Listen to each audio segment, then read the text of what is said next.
is going live. All right. We don't get a countdown when we record these things live off the cuff.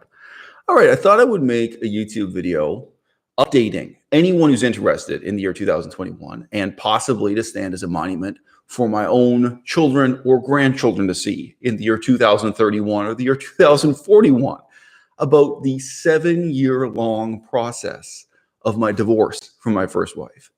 As of this date of recording, the divorce papers finally are on the desk of the judge. So in legal parlance, obviously they're not literally sitting on his desk, but all of the paperwork is done. All of the agreements have been signed by both parties.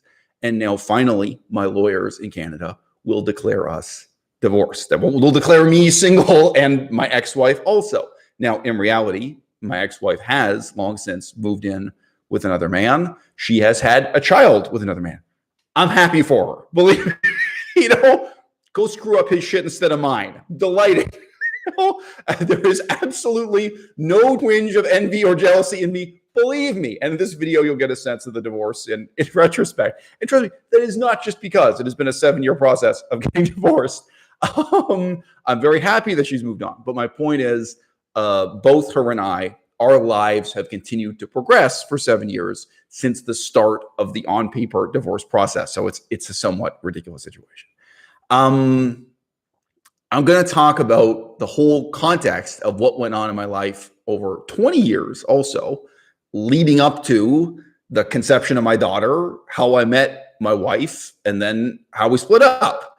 And I'm going to be honest with you, it's not that long a story. It's really not. And it's always been funny to me whenever people wanted to gossip about this or make up stories with the internet, they were never watching the YouTube videos that already disclosed details of what happened. They also weren't reading the articles on my blog. The blog is called à-bas-le-ciel, same name as my more popular YouTube channel. I have a couple YouTube channels. The best known one is called à-bas-le-ciel. There's always been a written account of, I can't quite say blow by blow what happened in the divorce. Partly just for concision. There are some steps to get there. But you know what the truth is? The truth is about that written account, the main things that are omitted are things that would be unflattering to my ex-wife. I have never wanted to come out on the internet and say terrible things about my ex-wife. And there are terrible things I could tell. It's actually really always been my agenda to give a very flattering and in that sense, like one-sided view of the events. Like I really just don't want to portray her as a bad person. Honestly, that's not even like for my daughter's benefit or something. It's not really for anyone. Honestly, it just has to do with my own sense of personal integrity. Like it would be bad for me. It would be irresponsible for me for who I am to not even to slander her, to tell the truth about terrible things. I really just don't think, and just say for any of you in the audience, everyone is 6 degrees separated from somebody. You probably know somebody who's been in that situation, whether they were famous or infamous or unknown, So by the way, I will answer questions in the audience, guys. So one person asked, when's the next Discord link? Okay, so we'll digress. This will be fun. We're doing this live, so we're going to get some other topics. So someone with a catchy name, Verplex, asks, when's the next Discord link? There was one morning when I woke up and sat down at this very desk. I think Melissa was not awake yet. I routinely wake up earlier than Melissa does. And I didn't just sit down at my computer, but I started doing the computer and I started cooking my breakfast and I went to the bathroom. And I was kind of moving around the apartment, but I was back and forth to my computer for 40 minutes, responding to the stupidest nonsense imaginable on this Discord server. And it was exactly the kind of conversation that many years ago already I said I would not have this conversation with somebody unless I were being paid. Look, there's ethics and integrity and there's money involved. Like if you think about yourselves, would you, under what circumstances would you really be someone's therapist? Would you really help someone? And guy, I know what you're thinking. Oh, it'd be wonderful to be someone's therapist. That's not who I'm talking about. Someone you don't sympathize with, someone you don't like, someone you consider stupid and dishonest and maybe even evil. Therapists have to be kind and sympathetic to terrible human beings who have no friends. A therapist is someone you are paying to pretend to be your friend. Quote me on that. Part of being a therapist is that you get paid. And I'm sitting here after 40 minutes at my computer answering this imbecile on Discord who isn't even showing any signs of goodwill or intelligence. And again, I wasn't sitting continuously for the 40 minutes. I'm sure I would have changed my attitude if it happened. I was kind of getting up, moving around, getting ready for my day, and maybe, stacking up the books on the table, so to speak. I look at the clock and I realize it's been 40 minutes. Never again. Not another 4 minutes. Not like, this is exactly what I swore I was never going to do on the internet. Not unless I'm being paid. I mean, you have to ask yourself then, well, if I'm being paid $300 an hour, am I going to talk to this person for hours? Maybe that's different. Maybe if you take on the role of a therapist or something. It's like, I cannot believe I gave this anonymous stranger 40 minutes of my life. And that particular morning, I was writing my book. As of this moment, I still haven't finished writing my book. A lot of time goes into writing the book. And it's like, wow, I don't need the intellectual exhaustion. I don't need the emotional energy to go into this. Is just terrible. And that minute, I mean, other people were on the Discord. There were other people there who were witnesses. Maybe some of them are in the audience now. They'll be like, it was gone. Like, guess what, guys? This is being deleted from my life. And look, there's a lesson here for all y'all. You got to make those decisions in life. I think about really seriously, how I spend time and how I waste time. Most of you guys know this from talking about quitting video games, but even talking about exercise at the gym and stuff. I had a period of not going to the gym. I am again now. But you can let it get out of control. You can spend 3 hours a day at the gym. You got to think about it. Am I going to listen to podcasts or not? I take those things very seriously. And by the way, anyone who really reads books, I've still got the books on camera here. If you want to read just one of these books, the number of hours you spend reading, the number of hours you spend writing, the number of hours you spend talking to your friends about their emotional problems. Melissa, my girlfriend, is a huge priority in my life. I basically do talk to her about every little thing that's on her mind and all of her problems. But how many people can you have that kind of relationship with? Like maybe it's just one, you know what I mean? How you take on those things, whatever. So anyway, yeah. And we've got some people in the audience who are reading some of the books that I've endorsed lately. So James mentions that he's got Salus in the answer. So, okay, a digression from a digression. I am picky about which translation of Sallust, I've got to say. Okay, Melissa, you want to grab from me? So yeah, I actually have a photograph of a bad translation of Sallust on Cataline. A translation that I purchased and I returned. I got a refund for it.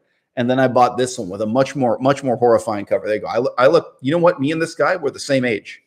We're the same. It's a vegan diet. That's why I've aged so well. Do you know that? We're the same age. You know, it's the same age. Crunchy Black. If you don't know the rapper, Crunchy Black, look him up. Same age. Crunchy Black's looking worse than this guy. Seriously, it's amazing. Vegan diet, guys. I'm not vegan for vanity. I'm vegan for ethics and ecological reasons. All right, this is good. Talking to the audience this way will break up what otherwise could be kind of a boring story. So I got to tell you, the story I'm here to tell today, one reason I don't talk more about it is because it's boring, because nobody's interested. Like that's a real authentic thing. Another thing is my tendency to censor myself because I don't really want to say anything that condemns harshly my ex-wife, that kind of says she's a bad person and this is all her fault. And we are talking about a story in which, my ex-wife was a bad person and these things are all her fault. I mean, that's real. There are things where, sometimes you got to talk about that in life if you're going to tell the story. So, there's one to carefully word it that way. There's also, you guys might remember this from some of my videos talking about my parents, and like my relationship with my parents when I'm in my life. I've always said, look, this is my story to tell. And this is like my father's story to tell. And it's not my father's dead. It's not self-censorship. It's like, look, I feel it's appropriate to tell my story was over here, right? I feel it's appropriate to tell my story and talk about what I know and what I'm authoritative about. But I'm not going to try to tell his story, even though he can't tell his story and he never will. There's also, kind of a sense of that. All right. And look, a lot of people go through this. Somebody asked, or I can scroll up. Somebody asked, so Frida in the audience asked, would you recommend anyone to get married? Say yes. Say yes, absolutely. Sure. No, I'm on a pragmatic level, I'm very pro-marriage. You guys probably know I'm not religious. I'm an atheist. I don't believe in Christian marriage, what have you.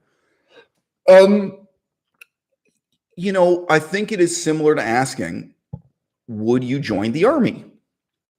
Well, it's very hard to make that decision at age 18. right? Now, I think this is speculative. Maybe I'm wrong. I think if I joined the Army at age 18, it would have been a disaster. I wouldn't have had the self-knowledge and I wouldn't have had the discipline. You know what I mean? I wouldn't have been able to make that work. Now, any of you in the audience who are over the age of 18 can ask yourselves, what if you had gotten married at 18? And many of you probably were in love with someone at 18. Who's that famous singer? Britney Spears. Okay. Many of you either had a crush on Britney Spears herself when you were 18, or you wanted to be with someone very much like Britney Spears. Now, here we are in the year 2021, and you can look at the life Britney Spears has lived, and you can reflect on what your own life would have been like if you had married Britney Spears. You know, it's one of those things. It's not really that marriage is bad. It's that it's very, very hard for people to make that decision and deal with it at age 18. And in terms of human fertility, you know what I mean? So someone just wrote in from the audience that he or she got married at age 20 and is now getting divorced this year. So, you know, but look, talking about human fertility, women, you can't wait till you're 35. You can't. And in terms of men, in terms of your desirability, there is this myth that men remain attractive till they're 50 or 55 years old. Let me tell you something. Let me tell you, you know, as a man, when you are 25, you got options. Everywhere I went in the world, women were crawling out of the woodwork to sleep with me. When I was, are you kidding? Women, I remember a woman who was 10 years older than me hitting on me and trying to get laid with me in a hotel lobby when I was checking into a hotel room. So yeah, she was a white businesswoman. She was wearing a power suit. So it was like, no, Melissa made a joke. This was cool. No, she wasn't, because you don't know how young I was. she wasn't that old. Anyway, you know what I'm saying? Like, yes, you know, there's a sense in which men can remain presentable into their 50s or whatever. But no, I mean, there was a lot of pressure on both men and women to get married young and reproduce young. And it is very hard to have the self-knowledge and the self-discipline, you know. So Lydia is in the audience. And what are you complaining? Lydia, you have another channel that's blocked? I have no memory of this. Maybe one of my old mods blocked you, Lydia. Or maybe you were really harassed. Maybe you were disrupting the channel 5 years ago or so. The last time, I don't know. Sorry, Lydia. I've Any other questions about things that happened 5 years ago? Anyone want to talk about vegan cheetah? No? Anyone? Anyone want an update on Durian Rider and the lawsuit in Thailand? Technically, legally, it's still an open case in Chiang Mai, guys. When was about a year ago? I last got an update from the lawyer. I got an email. I think about 1 year ago. We moved into this apartment, but yeah. So you know, in theory, there could be more progress on my court case with Durian Rider than on my court case with my ex-wife. So right, first things first, we're going to do this real postmodern. All right. So present tense, I am employing two lawyers. I have a lawyer in Canada and I have a lawyer in France. So this is how the story ends, is that you ended up dealing with one political process just to deal with the divorce in Canada, and then one political process to deal with custody. Now, I just want to clarify, custody legally, at least in France, means seeing your kids at all. So in some cultures or some countries, people talk about visitation as something different than custody or whatever. Not the case. In this context, custody means, like, if I get to see my daughter for 1 day, that's custody legally in France. So negotiating custody means negotiating spending time with your kid at all. Now, I wanted to avoid this. And, you know, we live our lives in the sunlight of positive expectations about the future and in the shadow cast by disappointments we've had in the past. All of my sorrow and all of my suffering in this divorce, in this court case, in this struggle that I spent time with my daughter, it's really been created by false expectations about what the legal system could or couldn't do for me. So my current two lawyers I'm very happy with. One very straightforward guy in Canada who has had a very straightforward job. The Canadian side in this phase of the case, the end of the story, has not been complex. And I have a very sophisticated lawyer in France. but who was also very blunt and honest with me in a way that none of my other lawyers in France were. I don't want to count how many lawyers I went through in France. We could in this video. I have been through a series of lawyers in France, some of which were really terrible and really dishonest with me. Another interesting story worth telling for some. I mean, see, this is the kind of thing, like, I don't come on YouTube and say, hey, let me tell you this story about this terrible lawyer I had in the past, just because I think nobody's interested, which is, for the right person, that could be a really valuable YouTube video to make. If the right person sees it, hey, here are some problems I've had with lawyers. Here's what went wrong. And here's what you can do. Here's what I wish I knew before I got in the situation. But in terms of the sorrow and suffering, in terms of the emotional reality of going through this process, the worst thing was the false hope presented to you by the legal system. So, this is vegan, by the way. My current lawyer in France just says to me straight up, like, nope, all this is hopeless. Like, absolutely nothing positive is possible. Like, the best possible deal you can get out of the French legal system is like what you had before, which basically just means you're going to see your daughter at Christmas and maybe on one other vacation of the year, and that's it. Like, you can see her during Christmas break and during the kind of a middle of the summer holiday. There are some little minor differences there, but nothing. The French legal system for you as the father is going to give you nothing more and possibly less. Like, that's how the French legal system works. So if someone had said that to me straight up at the beginning, I would not have been tormenting myself, for example, about joining the French military, right? You guys know, I've talked about it on my channel more. I did look at joining the Canadian Army. And I actually went through the applications process and took the intelligence test and went to a bunch of meetings with people, so I got fairly deep into that. But another possibility would have been for me to join the French Foreign Legion. And you're cut off from that, I think, age 36 and a half. It's a very peculiar, it's not an even number. It's not 30 or 40. It's like, it's 36 and a half or 37 and a half or something. You know what I mean? And, there was this sense of like, oh, if only I had joined the French Foreign Legion.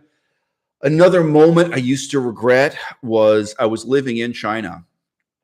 This was when I just moved from Kunming, China to Dehong, China. And there was this one court hearing. So some of you guys already know the story. So hearing these things out of order won't be that's confusing for you. But this was the period when I had been declared legally dead in France. And the term used in French is that you are missing without a trace. So in English, we say missing in action. We have different idioms for this kind of status. But you are declared missing and presumed dead under the law, and then you lose all your legal rights. And there can be a court case against you where you have no representation and where nobody, whatever, where other lawyers speak on your behalf and where nobody's there to represent you. You're not there and your lawyer's not there. And anyway, in the United States of America, if you Google around, there are cases where people have their house taken from them or their car taken from them, this kind of thing. Like, there were fraudulent papers suggesting that they're already dead or that they disappeared without a trace. So in my case, my ex-wife was relocating from France to Germany, which I would have no problem with, by the way. I wouldn't oppose her. But I am guessing speculatively that spurred her to get her act together because she was afraid, and it has been expressed, she had fears to me, that when she crossed some of these borders, when she went from France to Germany or from France to the United States of America, this kind of thing, that I would be able to intercede and say, hey, wait, that's my daughter. I have legal rights over her. And this woman is in effect like kidnapping my daughter, or something that I could cause a problem for her. Now, the thing is, guys, morals, I've got them. From day one in this divorce, it has been completely clear. I would never do anything to hurt Mac's wife. I would never do anything to even make her life difficult. So again, I think it's cool to tell the story out of order this way. But we'll jump back to this period when I was legally dead, legally declared missing without trace in just a sec. But like right from the beginning, my whole attitude was, well, my ex-wife at the beginning said that she wanted to move to the United States of America, that she would either be based in New York City or in Seattle. And my perspective was, okay, well, I will move somewhere that's far enough away that we don't go to the same grocery store, like we don't bump into each other, but where I'm close enough that I can be there and help. Like, I can both take the kid on alternating weekends or whatever. Like, we can do co-parenting, we cooperate. But also, like, if she had an emergency where she went to the hospital, she needed to get there right away, or I could get there quickly. So in case you guys don't know, the geography is a little bit confusing. Where I'm living now and where I moved at that time, Victoria, British Columbia, Canada, you can take a direct ferry from Victoria to Seattle. Now, it's not take 3 hours or something, 4, I don't know. It takes a few hours. But for sure, if you've got a kid in a divorce that links Victoria to Seattle, that's a good combination. Now, another combination like that, I could have moved to Montreal if she were going to be in New York. You can take a bus between, Montreal and New York, pretty quickly and easily. So this was the kind of thing I was looking to do, and it's 100% just to support her. So if my ex-wife had said she wanted to go to New York City, I'd say, hey, that's great. I'm so happy for you. She has different, again, I'm not telling her story. She has reasons why she would want to be in New York City. If she decided to be in Seattle, again, she has reasons. It has nothing to do with me, nothing to do with my career. She has reasons why she wanted to live in Seattle. I would say, hey, that's great. I'm happy for you. And I'm not going to move in next door. I'm not going to be looking over the backyard fence over you. I'm going to be a 3-hour drive away or something. I'm going to be a respectful distance. You get to live your life. We're divorced. We don't want to be together. But I'm also close enough that when you need help, because things happen. You go to the hospital with a broken leg, oh, I really need someone to help me out, something like that. Things happen. You have a problem, you can call me and I can show up and help. And also generally we could co-parent on some kind of schedule. But like whatever she wanted to do, if she wanted to go to Berlin, Germany, because there was something positive to do there, I'd be happy for her. And I would not have stopped her moving to Germany or Hawaii or Thailand. I mean, if she had some positive reason to do anything in her life, I would have been positive about it. And for many years, my schedule was open. In case you guys haven't noticed from what I've been doing on YouTube, my schedule was open and I could have moved almost anywhere in the world to make it work. But for her, it was really the United States of America, specifically New York and Seattle that we talked about. All right, so this was a digression from a digression, but step by step, we're getting the whole story told. And I was digressing from the point about the period in which I was declared legally dead, missing without a trace. So, at that stage of the story, there was this haunting possibility because I was in Dehong, Yunnan, China. I was in a remote part of southwestern China. And there was this one hearing where my lawyer briefly spoke before a judge and where basically all he had to get across was, this guy is not dead. This guy is alive. He's well, he wants to exercise his rights. And there was inappropriate paperwork presented to the French government. Now, this is haunting in many ways. So I could have been there. I would have just stood there and said nothing. It would have been a huge amount of money. And at that time, I couldn't do it in terms of, which airlines you can use and so on. You had to do something like getting from Yunnan to Hong Kong and then from Hong Kong to Paris, or you had to get from Yunnan to Bangkok and then fly back. But at that time, and in the situation I was in, it was not just a lot of money and a lot of jet lag. I was just about to start my new job. There were a lot of kind of concerns. And the particular situation I had with the airlines, like which airlines you could use and which you can't because of the point system. It's like, oh, well, you can fly with Emirates Air. They do that. But you can't use Emirates. You have to use this other one. You have to use Cathay Pacific or something. There are all these kind of weird rules. At that time, it didn't work. But no, that doesn't mean it was impossible, right? Like I could have taken a train across Russia, right? Like you could have gone to Beijing and taken the train from, Beijing to Moscow and Moscow to Paris. Like it wasn't impossible, but it seemed almost impossible. It seemed so hard to do. And as far as I knew from the lawyer, all you were going to do was stand there and say, yeah, I'm not dead, guys. Yeah. Hi, this is me. I've never been dead. And there wouldn't have been any other possible. So I didn't get there in person. My lawyer represented me. And what haunted me for years was the possibility that everything could have been better with the divorce and the custody arrangement. If only I had made it there, if only I'd gotten there to be there in person. But now I know. So as I say, you live your life, in the sunlight of positive assumptions about the future and the shadow cast by positive assumptions you used to have about the future that have been shattered, that have proven to be false. So, I now know from my current lawyer's advice that absolutely nothing more is possible. That what as nasty as the writ I got from the judge was, I got the writ from the judge and I read it in French, you know, and in French I could tell it was insulting towards me. Like my knowledge of French is, I have high school level French or something. I have some level of literacy in French. But I did actually pay a translator to translate in English at least 1 year later, maybe one, I forget if it was a year later, year and a half, some of that. But sometime later, I got the money to get there and paid a translator to translate the judge's judgment. And then only then did I find it was actually really insulting against both myself and my ex-wife. The judge had a really low opinion of both of us. She thought we were both losers, said all this nice stuff. But so that too gave me the impression like, oh, if only I'd been there, if only I'd been able to plead my own case, everything could have turned out better. But what I now know is that if I'd been there in person, it could not have made any difference at all. It wouldn't have helped that the outcome, the actual. So there is a series of these things where it's like, oh, if only I had joined the army, if only I had gone to France to attend that day in court, maybe everything could be better. Now, another one. So some of you guys might have guessed this. I don't know how attentive, or I don't know how much you guys read between the lines. I had lawyers telling me, and again, I now know this is completely false. They say, well, if you can just get a regular low-paying job, that's going to help with this going through the courts. So that was one of the reasons to go to baking school and become a baker.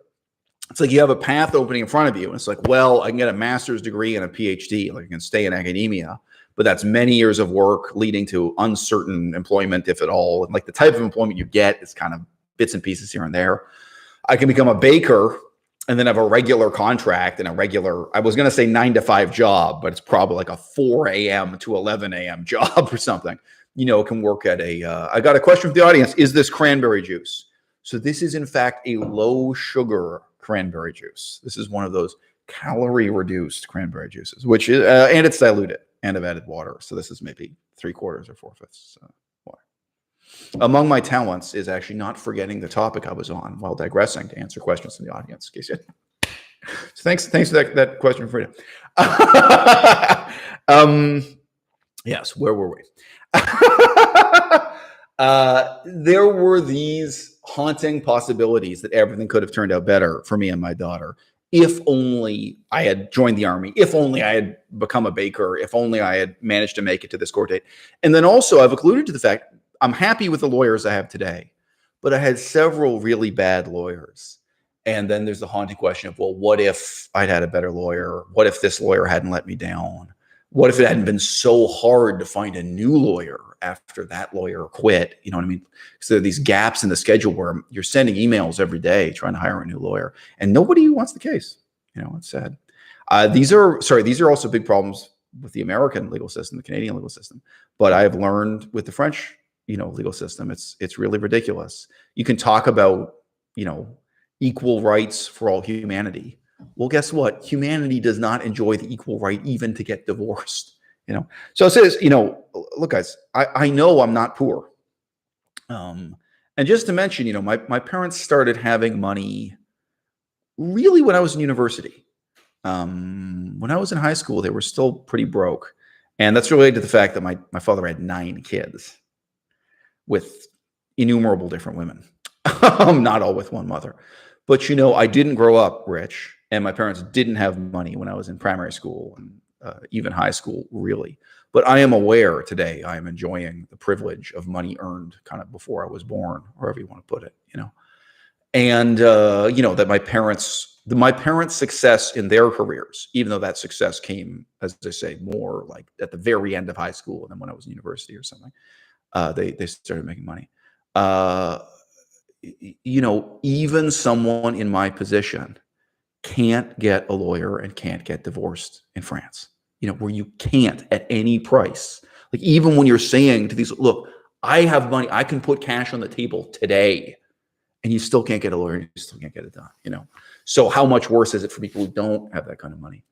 Now, I said to my mother at one point, and she did not enjoy me saying this to her. I mean, sometimes my mother and I joke around. We do. We have a much better relationship today than we had 10 years ago or something, believe me, no comparison. But this was a circumstance in which she did not joke. From my perspective, I was joking around. She did not take this as a joke. I said, so tell me, Gail, Gail's appeared on my YouTube channel, by the way. There are a couple videos with Gail in them. Says, tell me, Gail, you're a member of the Order of Canada. You're a knight. Okay, she's been knighted. She's received a knighthood. And you're a member of the, what is it called? The Honor Guard in France. She's a chevalier in France. She's a knight in France. Forget what they call it, the Order of the Chevalier or something like that. Chevalier is literally like horseman. It's literally, she's a knight in France. Yeah. Okay. You have been knighted in both France and Canada. And you are not in a position to be able to find a lawyer for your own son to get divorced. Like, there is no favor you can call in. There's no email you can write. There's nobody else. I just need a normal, competent lawyer for a very simple divorce.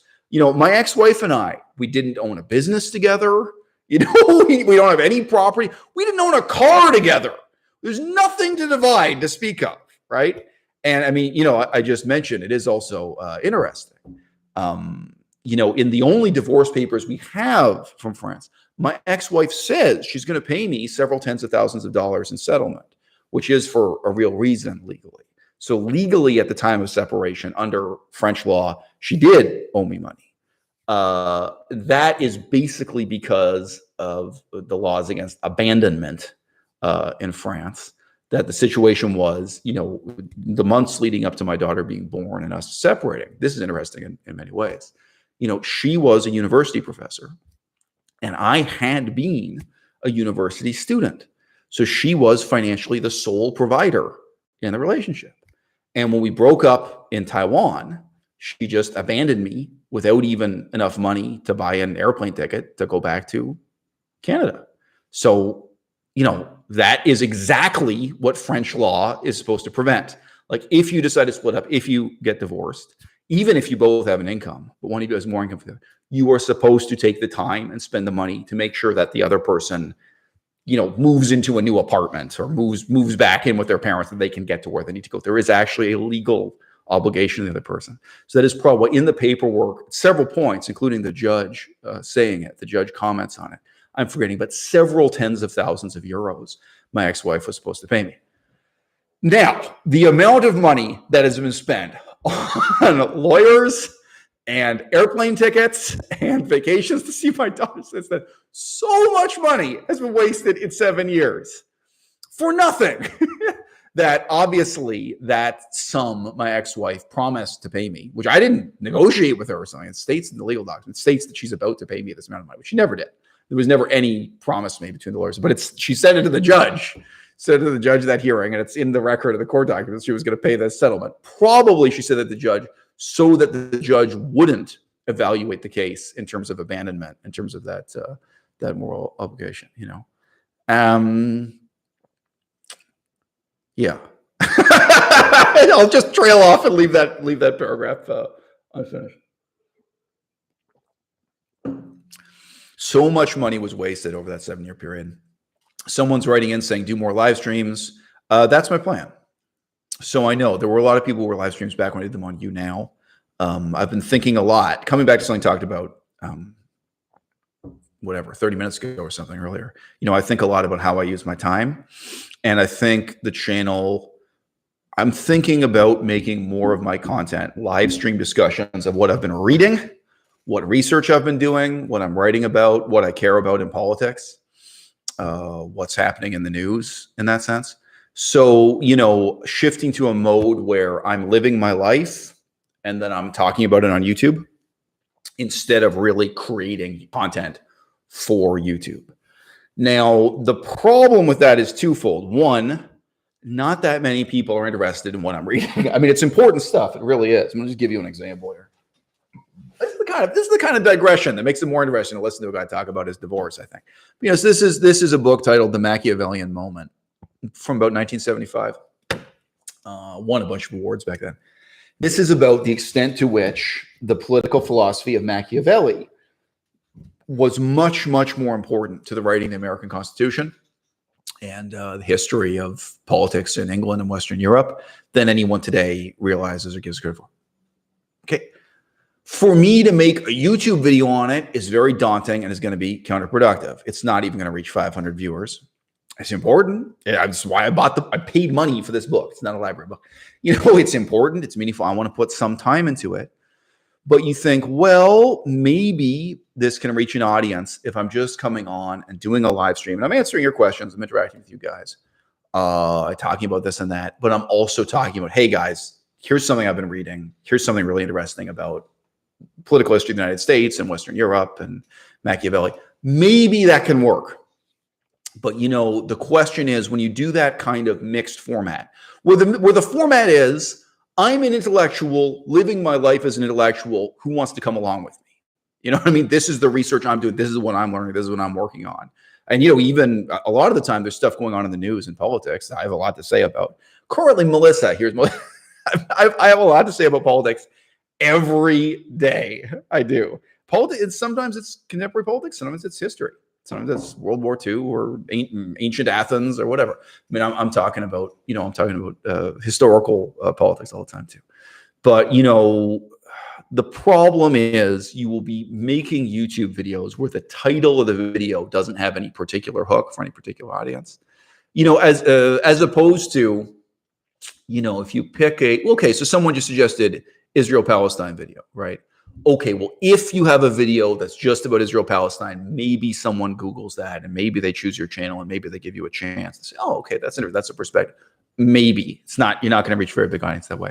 If you do a video, something I've done many, many times, and you talk about Jake Paul or Onision, I would love to imagine that 10 years from now in the future, 2031, someone's going to watch this video and they're going to say, who is Jake Paul? Who is Onision? It's very unlikely they're going to be watching this and saying, where is Israel? What is Palestine? I think that conflict will still be going on 10 years from now. I think they'll know exactly what we mean by that. But yeah, where you make a video where there's a clear hook. Okay, people are interested in this. People are Googling this. And then they're going to see my video. And they're going to hear what I have to say about political philosophy, morality, or what have you. So, this is for me, it will be a big change. And look, I'm not complaining, but I have to take this on with the humility of knowing, there are really only a few dozen people who will be there when you're broadcasting live, and how many people am I going to reach with that content later? A lot of my viewers do like to listen to my stuff while they're washing the dishes or while they're doing Stairmaster. A lot of people do like it when I have long format 1 hour, 2 hour videos. So there are advantages and disadvantages. I know. I mean, a lot of my, they'll be fine with it. Oh, okay. 1 hour talking about various political and philosophical and historical and ethical and current events. Okay. Some people will be down for it, but I think all of you might be surprised at how small the audience that is. Currently, in the last couple of months, about 50% of my viewers are new, which is surprising to me. And a lot of those people probably don't like my content. They're probably people who come, watch a video, hate it, and never come back. But you might think that all my views are from regular viewers, and they're not. In any given month, like if I have 80,000 views in a month, according to YouTube, 40,000 of them are new. So either 40,000 of them are actually new, or I have a lot of viewers who are using software that doesn't let YouTube track them. You know what I mean? They're people who care about their privacy, and they're using the kind of setup where YouTube regards them as a new viewer every time they come back as they're getting rid of their cookies. They're using one of those privacy rules. This is possible. That's something we can't measure. So yeah, with all due humility, we're probably going to be looking at a period of time on the channel where the quality of the content is going to increase. The depth and meaningfulness of the content is going to increase. The amount of interaction I have with you guys in the audience, I'm reading what you're saying right now, will increase, but probably my audience is going to fall in half. That's my prediction. Maybe we come back 3 months from now and say, oh no, you were wrong. This is way more approachable. That is a question, because I know not everyone has the self-confidence to sit down and watch a video that opens with me in this very confident, very masculine way. These are not my words. People write in complaint. I've seen complaints that my style is too macho. How can I be more effeminate? Come on, guys. But people think I'm right wing for that reason. There's just this very confident heterosexual presence on camera coming down and saying, look, guys, you think you understand what's happening in Xinjiang, China, but you're wrong. And now for the next 15 minutes, I'm going to tell you how wrong and ignorant you are. I get it. That's not so approachable. So it is possible that the more relaxed, joking format of these live streams, that you are experiencing right now, it is possible that will reach a larger audience. But if I am making bets, I got to say, I kind of doubt it. All right. So, first things last, let me tell you a little bit about my life. And, some of you guys won't know this. And some of you will probably stop and wonder why it is you have never asked. So in the year 2001, so we're going to go up to the birth of my daughter, the divorce, real quick. There is not that much to say. In the year 2001, I started studying Pali and Cambodian in Canada.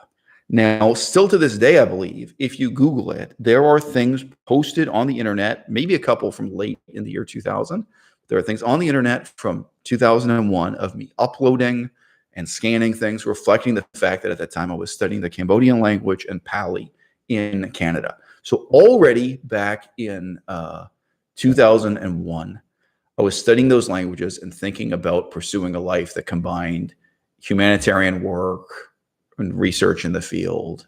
I was reacting against the kind of intellectual and moral inertia of my professors at the University of Toronto. I saw how those guys had lived their lives. And I thought, I'm not going to end up like you.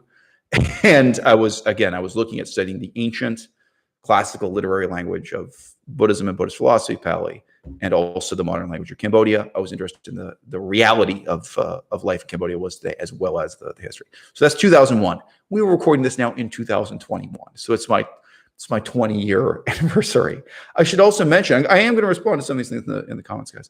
I should mention at that time, I considered seriously not doing Pali, not doing Cambodian, instead doing Ojibwe, Cree, First Nations languages in Canada, and committing to that political scene. And there were different reasons why I didn't take that path at that time.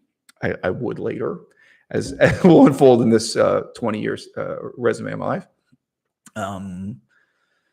But one of them was having to move out of my parents' house immediately. My relationship with my parents was bad, to say the least, and we had a period of fully 10 years of not talking to each other. To jump ahead, now it probably didn't start from that moment in 2001. Probably something like 2003 to 2014 or something. We didn't talk. I figure out exactly what 10 years were.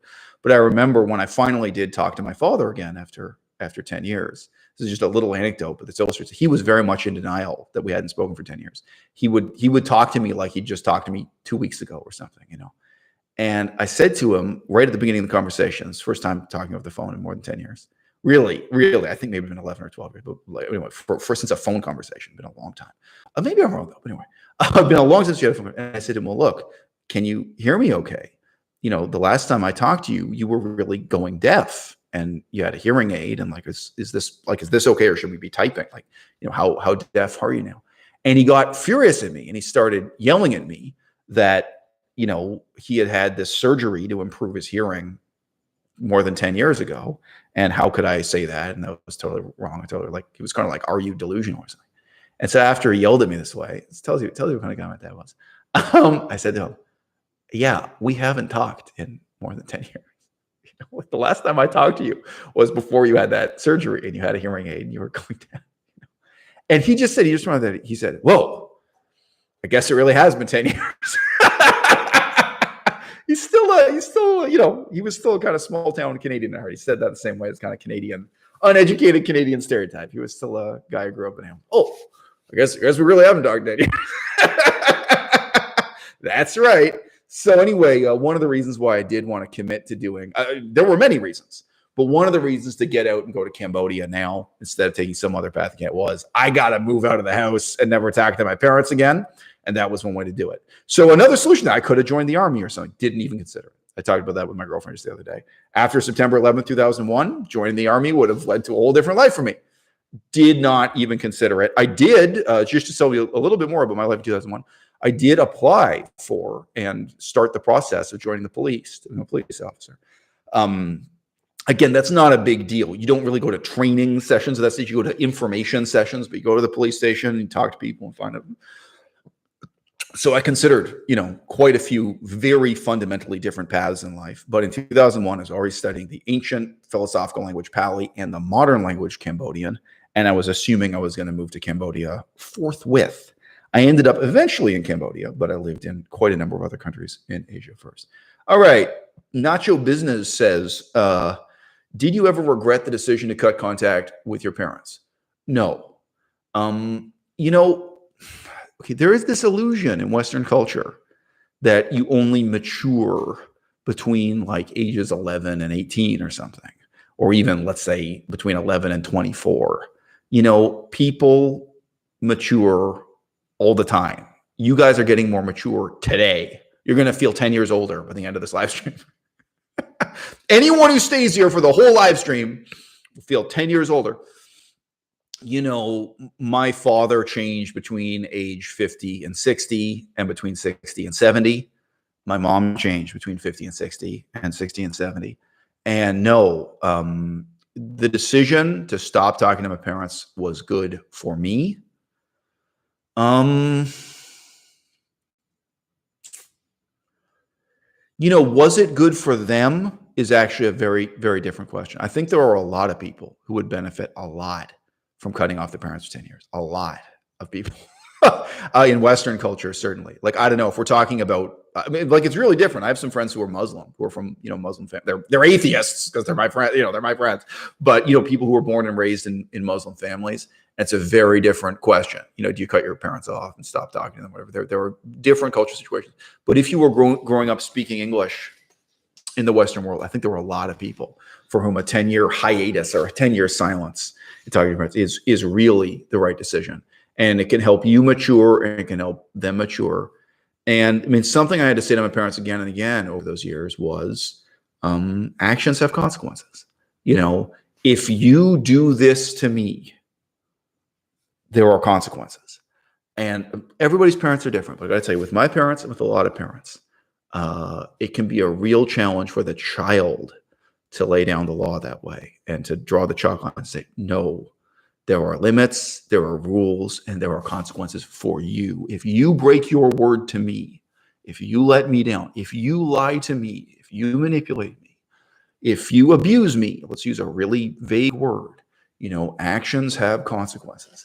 And there are a lot of children, you know, who grow up at some age or another, and they have to, in that way, lay down law. Now, you know, when I started talking to my father again, he already knew he was going to die. I think he thought he was going to die within a year. I started talking to him. He actually lasted a couple of years, 2 years or 3 years after that.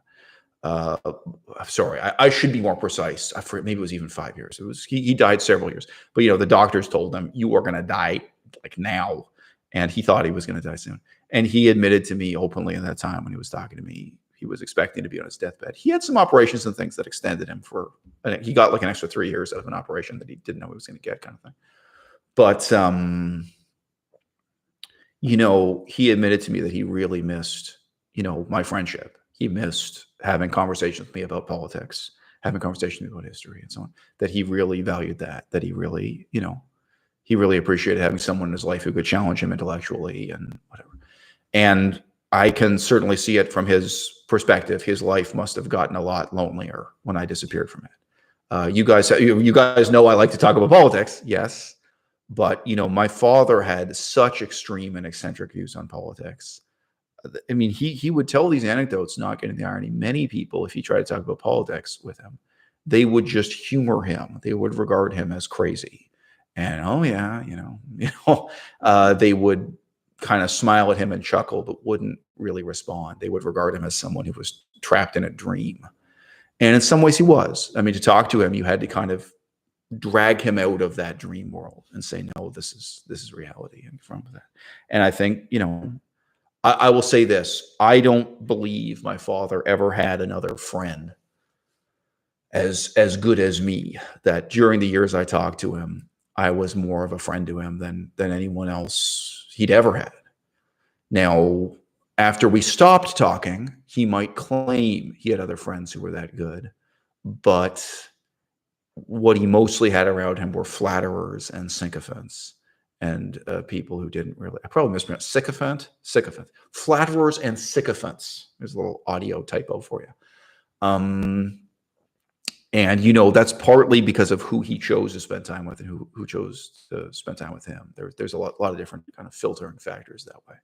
But no, I don't think he had anyone else who really sat down with him and said, no, like, you know, what you're saying about Joseph Stalin is wrong. And what you're saying about Yugoslavia is wrong. What you're saying about economics is wrong. And what you're saying about population and demographics is wrong. And really talked about those things in a kind of very, caring but aggressive way. I did care about him. I didn't talk to him in a cruel way, or rarely was I cruel. And, you know, he laughed a lot in those conversations too, in case you guys are thinking this was just fighting. I mean, he was able to laugh at and enjoy that stuff. But no, definitely before I came into his life, my father did not have anyone he could talk about that stuff with.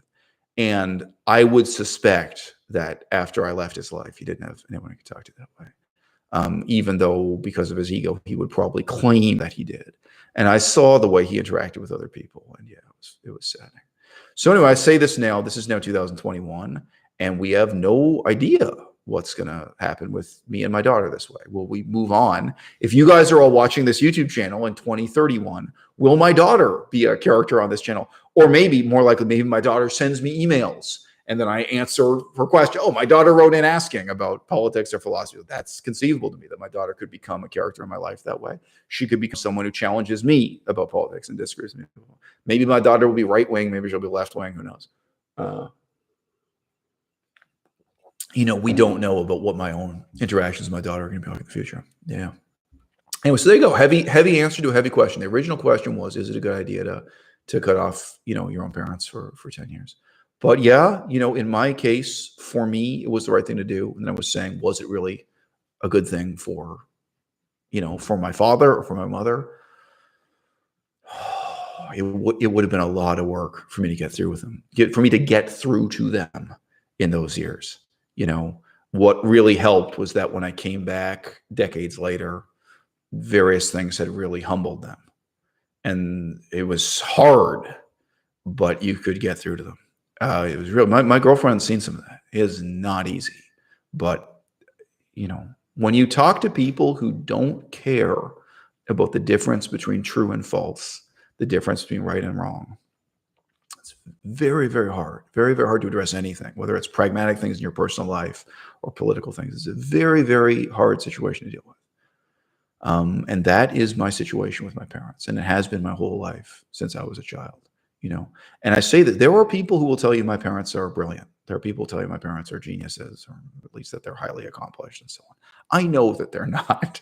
That was also what was, I think, valuable for my father, was someone who could really challenge him on his bullshit. I knew the difference between what he had read, like what if he had actually read a book, or if he had just read something in a newspaper being said about a book. I knew that difference. And I could tell even from the way he was talking, I could catch those things. But he was able to go out into the world, talk to his own employees. For example, he could his own employees were afraid of him. They didn't want to be fired or whatever. They wouldn't want to talk back to him. And, he'd be able to just, dilate on any issue. He'd be able to speechify on issues he really didn't know anything about. And there wasn't any pushback that way. So, yeah, I mean, I think also, look, it's an interesting question. Different people ask me. I got some very flattering email lately from a professor, a guy with a PhD in a traditional professor's track. I got an email professor. And the main thing he was writing back, he wrote to me about the substance of my videos. But he said again and again that he's so impressed with just the quality of my performance, so to speak. He said, your manner of speaking and talking about ideas and philosophy and history and so on. I think the extreme hostility of the house I grew up in, I think it really does explain that. Why from an early age, it's like I had to adapt. I had to develop my ability to argue my own case or die, like it was really growing up in a very, very hostile household where you had to argue on your behalf. I mean, something I've said to kind of many different people in my life, like people I've known intimately and personally, when they have their own problems, they have their own challenges. But something I've had to say again and again, people, is if you don't argue your own case, who will? If you don't stand up for yourself, who will? And a lot of those people in my life, whether these are kind of girlfriends or just men who are my friends, whatever, but they're people who know me personally, I think a lot of them grew up with very protective parents. And on a deep level, they assume there's someone else to argue their case. There's someone else to stand up for them, maybe because their own parents did that. Maybe their older brother did or something too. But, I grew up really knowing and feeling and understanding, if I don't argue my own case, nobody will. And I've got to be prepared, to deal with anything and everything, deep or shallow, profound or, I've got to be ready really 24/7. And I am. and I live that way to this day. And, again, I know you guys only see me on YouTube. You might think I do a lot of preparation for me. I don't. I put on the camera and go. And sometimes I've thought about something for 2 minutes while I was in the shower, and then I go, and that's it. But if you guys ever meet me at an airport or at a conference, at a political event, something, you will see I am ready to go at any time. You can talk to me about Aristotle, or you can talk to me about, Buddhist philosophy, absolutely anything. I am ready to lecture at a university professor level on all topics at any time. And other people, like when I was at Cambridge and so on, they noticed that. They noticed the difference. Well, there are these other guys who can go away for 2 weeks and prepare and then say something halfway intelligent. But this guy with no preparation, he can deliver, this kind of stuff. So that's a difference. And it's reflected in the whole way I live my life. Okay, Frida asked a question some number of minutes ago. She asks, did your father ever get disillusioned with communism? Okay, so it's an interesting question because of the wording. There's a difference between being disillusioned with something and ceasing to believe in it.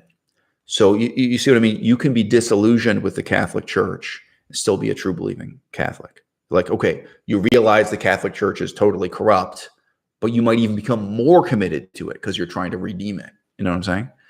In that sense, my father was a combination of both. Like, so if you're asking, was he disillusioned with communism? Yes, but, he never lost his grip on communism, whether or not communism, lost its grip on him. To my knowledge, right up to the end, as an old man wearing black leather pants and driving a bright yellow sports car, he went to Communist Party meetings in downtown Toronto, Canada, where he would have stood out like a sore thumb. What a bad idiom to stand like straight. He certainly would have been a prominent éminence grise, this elderly man wearing these ridiculous pants and stepping out of a bright yellow sports car, obviously not part of the proletariat of the poor, and attending communist meetings in downtown Toronto. Now, why did he do that? Was it because he had something to give or something to get? Or both, Anyway, okay, sorry, a question, some really simple questions here, which is fine. Plant-based powered asked, are you a university teacher? No. When I lived in China, I did have a job as a university professor, but I was the English language professor, which is a lower rank than, being a PhD wielding professor. But no, I'm here in Canada as a university student. I have a bachelor's degree in political science, and my second bachelor's degree, which is not yet complete, is basically in Chinese, in Asian studies, Chinese, Japanese, the politics and history of Asia. So that's some real basic information. And part of the context for that goes back to the year 2001. Okay, as I say, I'm happy to answer these questions in the audience because the story I have to tell here is not that long. So, all right, there were some other questions here about language learning. I can't really do everything in one video, guys. Another time, let's do a video talking about language learning.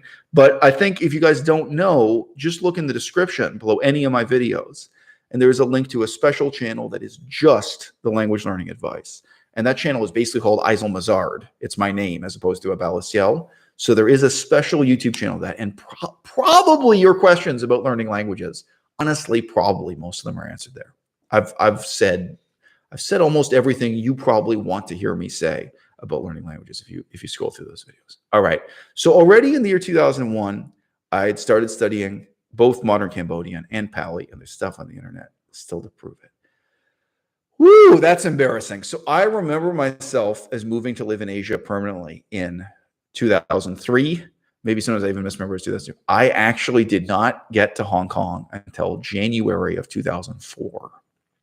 So it was just when the year 2004 started. So there you go. In my own memory, I remember that being soon after 2001. So so during 2001, 2002, 2003, I was in Toronto trying to get my diploma from University of Toronto. I'd finished the courses I needed quite a long time before they gave me the diploma.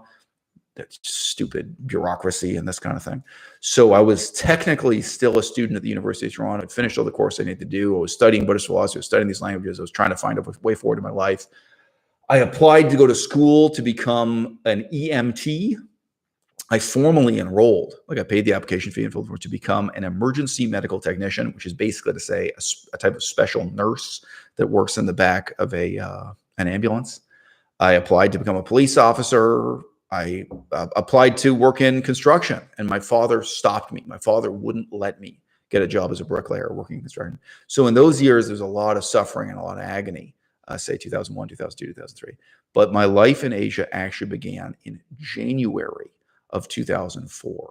It felt like a million years, but soon enough, I moved from Hong Kong to Taiwan. So I don't know exactly how many months it was, but it was obviously less than 1 full year that I was living in downtown Hong Kong. So I don't know if it was 6 months or 8 months or 10, I don't know.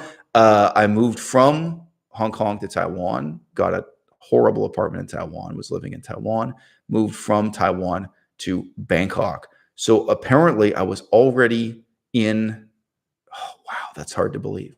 Before 2004 it ended, I was already in Bangkok. Maybe I was just visiting then. Damn. Wow.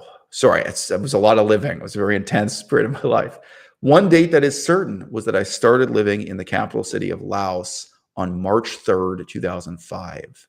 So maybe January, February, March. How long was I living in Bangkok before I moved to Vientiane, Laos? I don't know. So in a pretty tight succession, in a very intense period of my life, I moved into Hong Kong, then Taiwan, then Bangkok, Thailand, all in between 2004 and the very start of January 2004 through to, the end of 2005. And then in March 2005, I'm in Vientiane. So guys, sorry, this really is part of the background to how I ended up married to my first wife, who I'm now getting divorced from, in case you missed the start of this video or the topic of this video.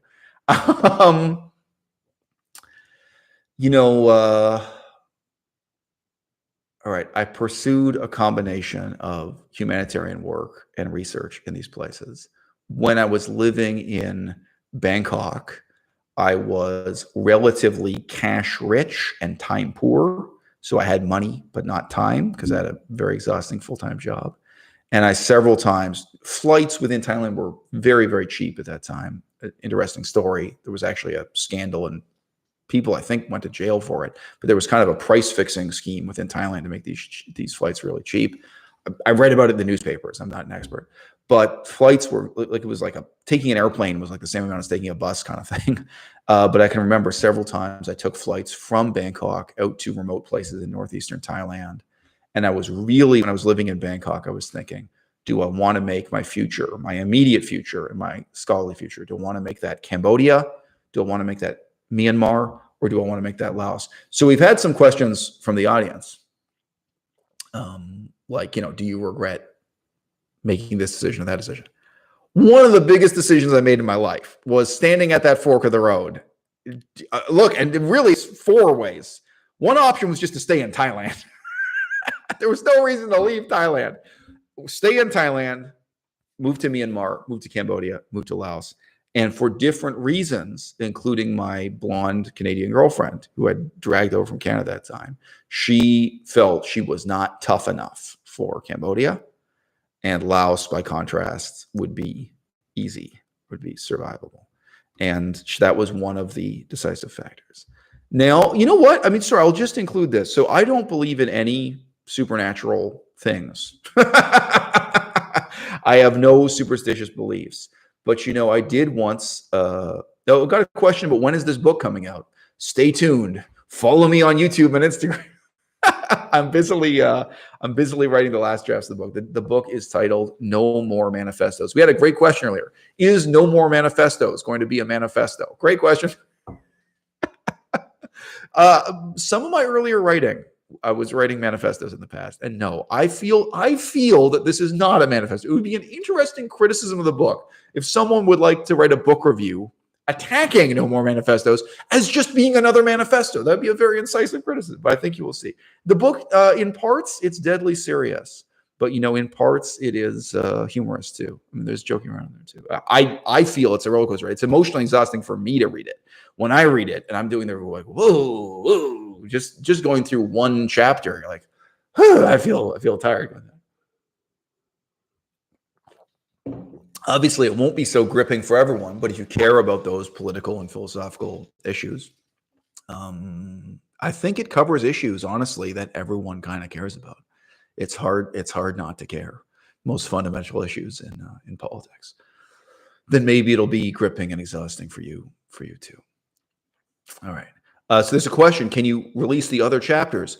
Well, it will be published as a book one way or another. Ultimately, worst case scenario, it'll just be a Kindle doc on Amazon. It'll be the cheap self, but we'll see.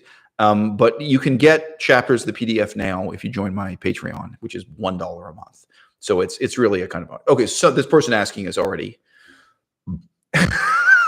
That's a funny comment. Someone comments they're keeping it real and losing friends as a result. Yeah, it's a great topic for a YouTube video. Anyway, yeah, you can get many of the chapters of the book, but not the whole book right now if you join my Patreon. And I can send you a link, or you can just search for it. But yeah, it's there. Chapter 1, 2, 3, 4, 5, maybe up to chapter 10, something like that you can get. Okay.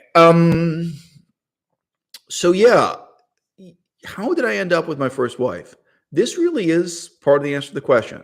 So my first wife, when I met her, was a PhD student getting a PhD in anthropology. Now, if you don't know this, many areas of PhD studies do not keep you a prisoner on the university campus, but send you out in the field to do research, and then you come back at some point. You come back to present your thesis or write exams or what have you.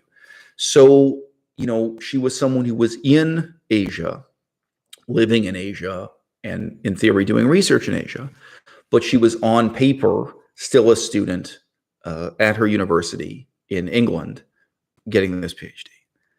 So she was, a field researcher. So some people already don't understand that. So she's not in class. She's not attending lectures or anything like that. She's out doing whatever anthropological research is.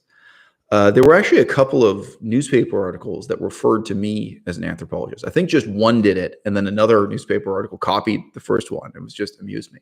I did not consider myself an anthropologist, but I was pursuing a combination of research and humanitarian work. And the research was partly modern and political about the real world now as it really is, what's really going on. Poverty and war and revolution and politics, all that stuff. And it was partly ancient and philosophical and, and archaeological even, dealing with the ancient. So I was having a very mentally stimulating life. And she was someone who had come out to Yunnan, China, signed up for a similar sort of course of research. But when I met her, my ex-wife had actually totally lost faith in that course of action. She had totally lost hope, and she had basically decided to drop out of her PhD. I think she hadn't fully decided as to whether she was going to drop out permanently or if she was just going to. Many universities allow you to kind of put your PhD on pause, like where she just kind of quit for 5 years and then maybe come back 5 years later or 10 years later. But she had actually decided to give up on her research. She'd given up on a lot of things in life just at that time, just in kind of the couple months before she met me, including significantly that she had given up on vegetarianism. She had gone back to eating meat after many, many years of being a vegetarian. So I was at that time what I called strictly vegetarian. The word vegan was not that common back then. I know you guys won't believe me, but if you're talking about whatever, 2001, 2005, I was a vegetarian, but I refused to eat eggs. I tried to refuse to own or use leather. Living in places like Laos and Cambodia, I could now tell you a bunch of stories about how I did end up using leather because I had no better alternative. Good luck buying boots in Cambodia in 2004 or something that aren't made of leather. But anyway, I lived a life, but before I met my ex-wife, I did have Parmesan cheese on pasta, for example. But I lived a life that was pretty close to vegan. So I came into her life at a time when she had really lost a sense of hope and purpose about her own research, about her own life as an intellectual. And then she meets me. And I'm this very self-disciplined, very serious, very inspired and inspirational, and very hardworking, self-made intellectual. I don't have no PhD program. I'm not signed up with anybody. I'm writing and doing research and publishing articles completely dolo, completely independently, completely with nobody. I don't have a teacher. I never had a teacher for Pali. I never had a teacher for lotion. I taught myself lotion while boiling my own porridge, over a wood fire in northwestern Laos. And, she came from anthropology, where they kind of worship or valorize going out and living with poor people in remote villages, whether those be tribal people or what have you, and living with them and studying their culture. And that's what anthropologists especially respect. It's like, I've just been doing that. And, I'm not even part of a PhD program. This is the stuff I've been doing because this is what I care about. This is what's meaningful to me in life. Which, by the way, I'm totally self-critical about too. I mean, it's not like I'm glorifying that stuff. I don't encourage my viewers to go do that stuff either, But it's like, I've just been out doing exactly the stuff my ex-wife, was kind of supposed to be doing, but wasn't. My ex-wife was in this kind of downcast, demoralized state.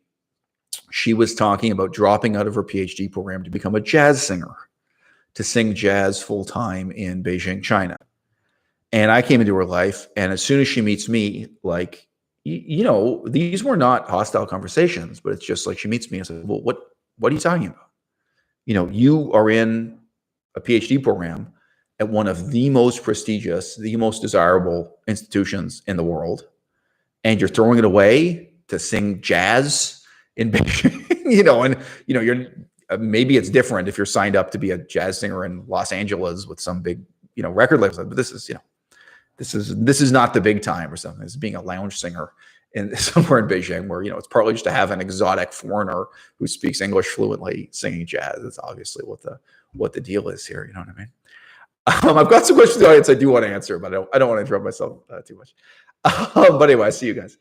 And I came into her life, and then all of a sudden it's like, no, look, this is what it is to lead a meaningful life. This is what it is to wake up and be positive and motivated every day. And this is what it's like to now be in love with somebody. She fell in love with me immediately. Someone who's really interested in your research, and is like, I'm interested in what she's reading, and I'm interested in what she's writing, and I'm encouraging her in that way. You now have someone you're talking to about these ideas day by day, and you become a kind of power couple. Again, even if it's just listening, I mean, a lot of you guys might underrate that. Whatever field you work at, but okay, if you're working in something like anthropology and you're all alone, and nobody else thinks that what you do is interesting, and you don't know what the point is, and the university degree is never going to earn you any money, and and she did feel correctly that her university was corrupt and that it was all bullshit. That is true. And she meets someone like me, and my attitude is like, yeah, the university is corrupt, the university is bullshit, but not you. You're going to be real in the way that they are fake. Like, you are going to do for yourself and by yourself everything they're not doing for you. Like, you're going to be an autodidact, like, here's how to do it. Here's how to make it happen. So she had someone who was in that way a very positive influence on her suddenly come into her life. And I was coming out of the background I just described from 2001 to 2005, right? So, there is a trip in there to Sri Lanka. Some of the photographs of me that are still floating around the internet are from that time in Sri Lanka. So that was December 2005 through January 2006. I was in Sri Lanka. I have a lot of memories from that short trip. I continued living in Laos 2005 all the way through to September 7th of 2007. So I haven't told it in all that amusing a way on YouTube, but I believe twice I've told the story of how I was suddenly exiled from Laos. And it's a funny story if you tell it in a funny way, and it's a sad story if you tell it in a sad way. But I was doing humanitarian work. Again, this combination of humanitarian work and research. Went out to these remote villages where, in theory, people were starving. In reality, they were what's called food insecure. So if they didn't have this kind of support from charities and the government, they would have run away to Thailand. They wouldn't have just sat there and starved to death. That's ridiculous. But it was this politically and ecologically complex situation, frankly. So I was out doing humanitarian work, and that was with a European humanitarian agency. And a member of the Laotian government threatened to kill me. There were a lot of funny details to her threats too. They were going to kill me, and my parents would never find my corpse, and then I'd never have a traditional Jewish funeral. It's like, geez, you've really thought this through. I laughed at the time. I laughed in her face. I thought it was hilarious. Oh no, I'm not going to have a Jewish funeral. Wow.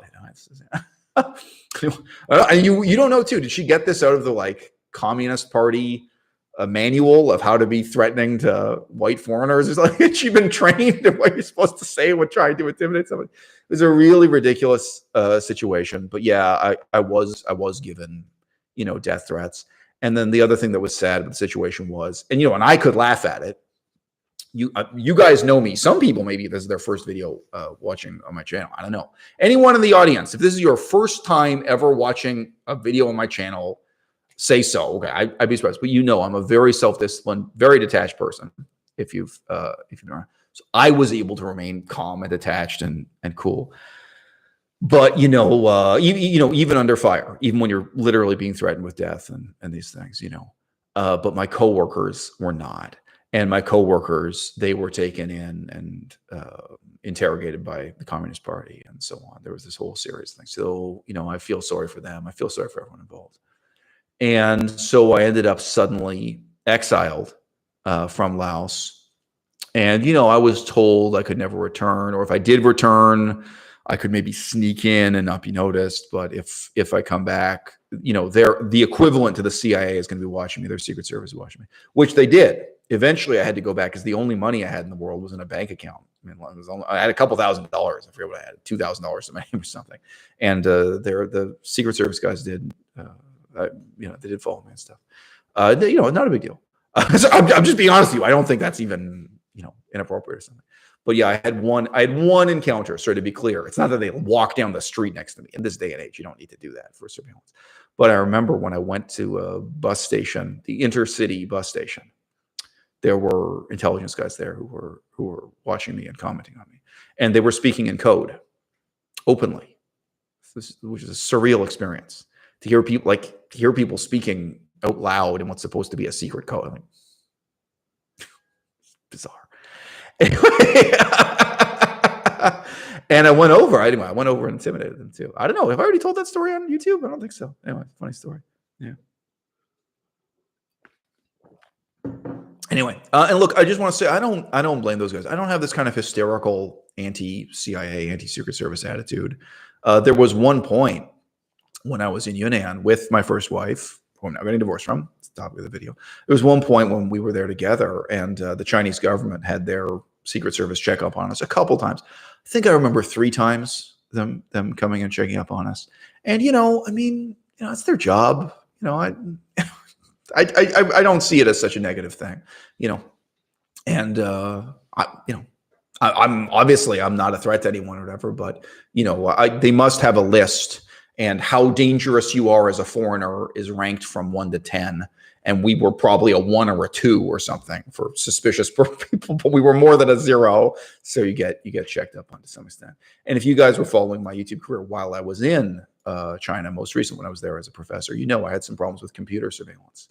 But the Chinese government was very actively reading and filtering my emails, and they intervened in what I was doing on my computer and stuff. So in that more impersonal way, you deal with it. So that's part of life in the 21st century, and I accepted it. I'm not hysterical about it. Okay, so we have gone over from 2001 to September 7th of 2007, when my combination of humanitarian work and research in Laos suddenly comes to an end. Now, I was again very suddenly and unexpectedly at a crossroads, and the only things I owned in the world were on my back. I could have gone to Myanmar. I could have gone to Cambodia. I could have just stayed in Thailand. There are arguments for and against there. If the government of Laos was really going to kill me, or sorry, I shouldn't even say the government. That's not the way communism works. If some people within the government wanted to kill me, because there were little gangs within the government, there are little groups. It's not one government that way, and it's not like the president of the country has to decide to kill you. There could be 5 guys who want to kill you, and you're dead. It was in one of these little groups. But if anyone was going to follow through with that threat, then Thailand was the most dangerous place for him to be, because that's where they can kill you with impunity. It's easier for them to kill you in Thailand than to do it within Laos. Being real with you. So that's one, if you take the threat seriously, and if you don't, you got other questions. But anyway, so I could have gone anywhere, and I went to, of all places, Yunnan, China. And Yunnan, China was exactly where my ex-wife was doing her PhD research. That was where we ended up meeting in person for the first time. So now I could tell a whole long story here. I could make this a funny story. I could make it a sad story. I could make it a romantic story. I mean, I could kind of glorify the kind of falling in love element. But this is the 21st century. So of course, email was a fact. There was a professor, a white American. He could have been Canadian now that I'm forgetting. But anyway, I believe he was a white American university professor living in Hong Kong. And he found out about my story in Laos. And he shared an email. I honestly don't know. I believe it was an email I wrote myself that I sent to my friends. But I believe he shared my email describing my being kicked out of Laos and given death threats and all this stuff. And he shared it with his circle of colleagues and friends. And one of his colleagues and friends, a guy who had gotten a PhD studying in Hong Kong, but he was an old man. He was like a 60-year-old guy. If he wasn't 60, he looked 60. He was a white man who went out to, of all places, Jinghong, Yunnan, Laos, where he met me sitting in a cafe. So this guy with a PhD sits down in a cafe in Jinghong, Yunnan, China, and he meets me. And I started to talk to him, and he is the guy who ends up sending an email to the woman who would become my first wife saying, hey, you guys should meet up and talk. You guys. So this was the fateful email that eventually brought us together. So yeah, I then had a period of time in my life living back and forth between Thailand and Yunnan. And my wife, sorry, we weren't married yet, but the woman who would later become my wife was living back and forth between Yunnan and England, where she was earning her PhD. She's in the process of finishing her PhD. So I remain living this very strange life. I could obviously have a lot more to say about these very eventful and interesting time in my life, but this is 2007. On February 18th of 2008, I meet my first wife face to face. Boy, let me tell you something. That was a long year, 2007. that was a long year. So she is in my life in Asia. We then moved to England together on March 23rd of 2009. We're together in England and France and Europe throughout 2009. On January 21st of 2010, I moved to Phnom Penh, Cambodia. Now, this part of the story I'm telling quickly. We got a great question from the audience. Where is Yunnan? But Yunnan is correctly spelled. That's the props that you spelled it correctly. You can spell it. You can find out where it is. So anyway, someone else says, wow, that's a cool meetup story. That it's cooler than you know. Okay. I'll say a little bit more about the geography of this because it's so crazy. So what? The first time she and I met, I was in Bangkok, Thailand. And I remember messaging her and emailing her back and forth. And I was like, okay, let's do it. There was a gap in her schedule where it was just barely possible. And if you haven't been to Google Maps in a while, go to Google Maps and put in Bangkok and then put in Kunming. Okay, the other end of the world. And well, we didn't even meet in Kunming, though. We met in Jinghong, and then we went to Kunming. So that amazing bus ride between Jinghong and Kunming, that's a life-altering bus ride in itself. So I said, okay, let's do it. We have this gap in your schedule before you've got to fly back to England.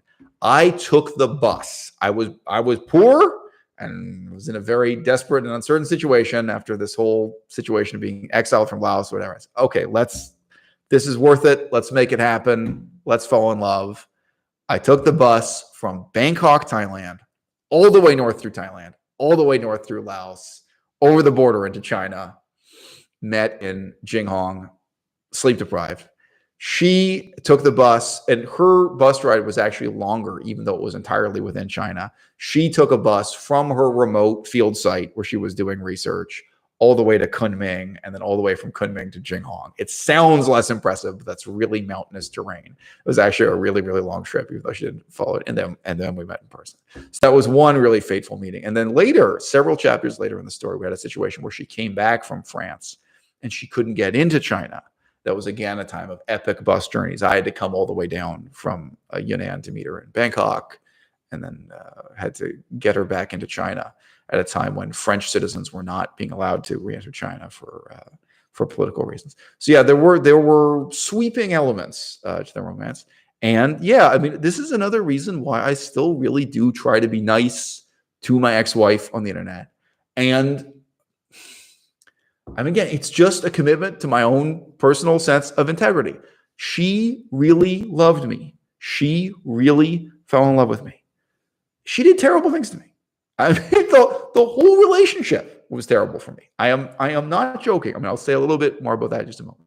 But like, I respect the fact that she is a woman who, from the first day she met me, fell in love with me. This was her dream. This was her fantasy. She wanted to make this work. And, you know, in her way, she tried hard to make this marriage work or make this relationship work. Now, with that having been said, we'll just tell a really brief anecdote that illustrates how bad the relationship was for me, because it was bad for me from the first day to the last day. It really was. It was good for her, at least in some ways, but it was really, really terrible for me.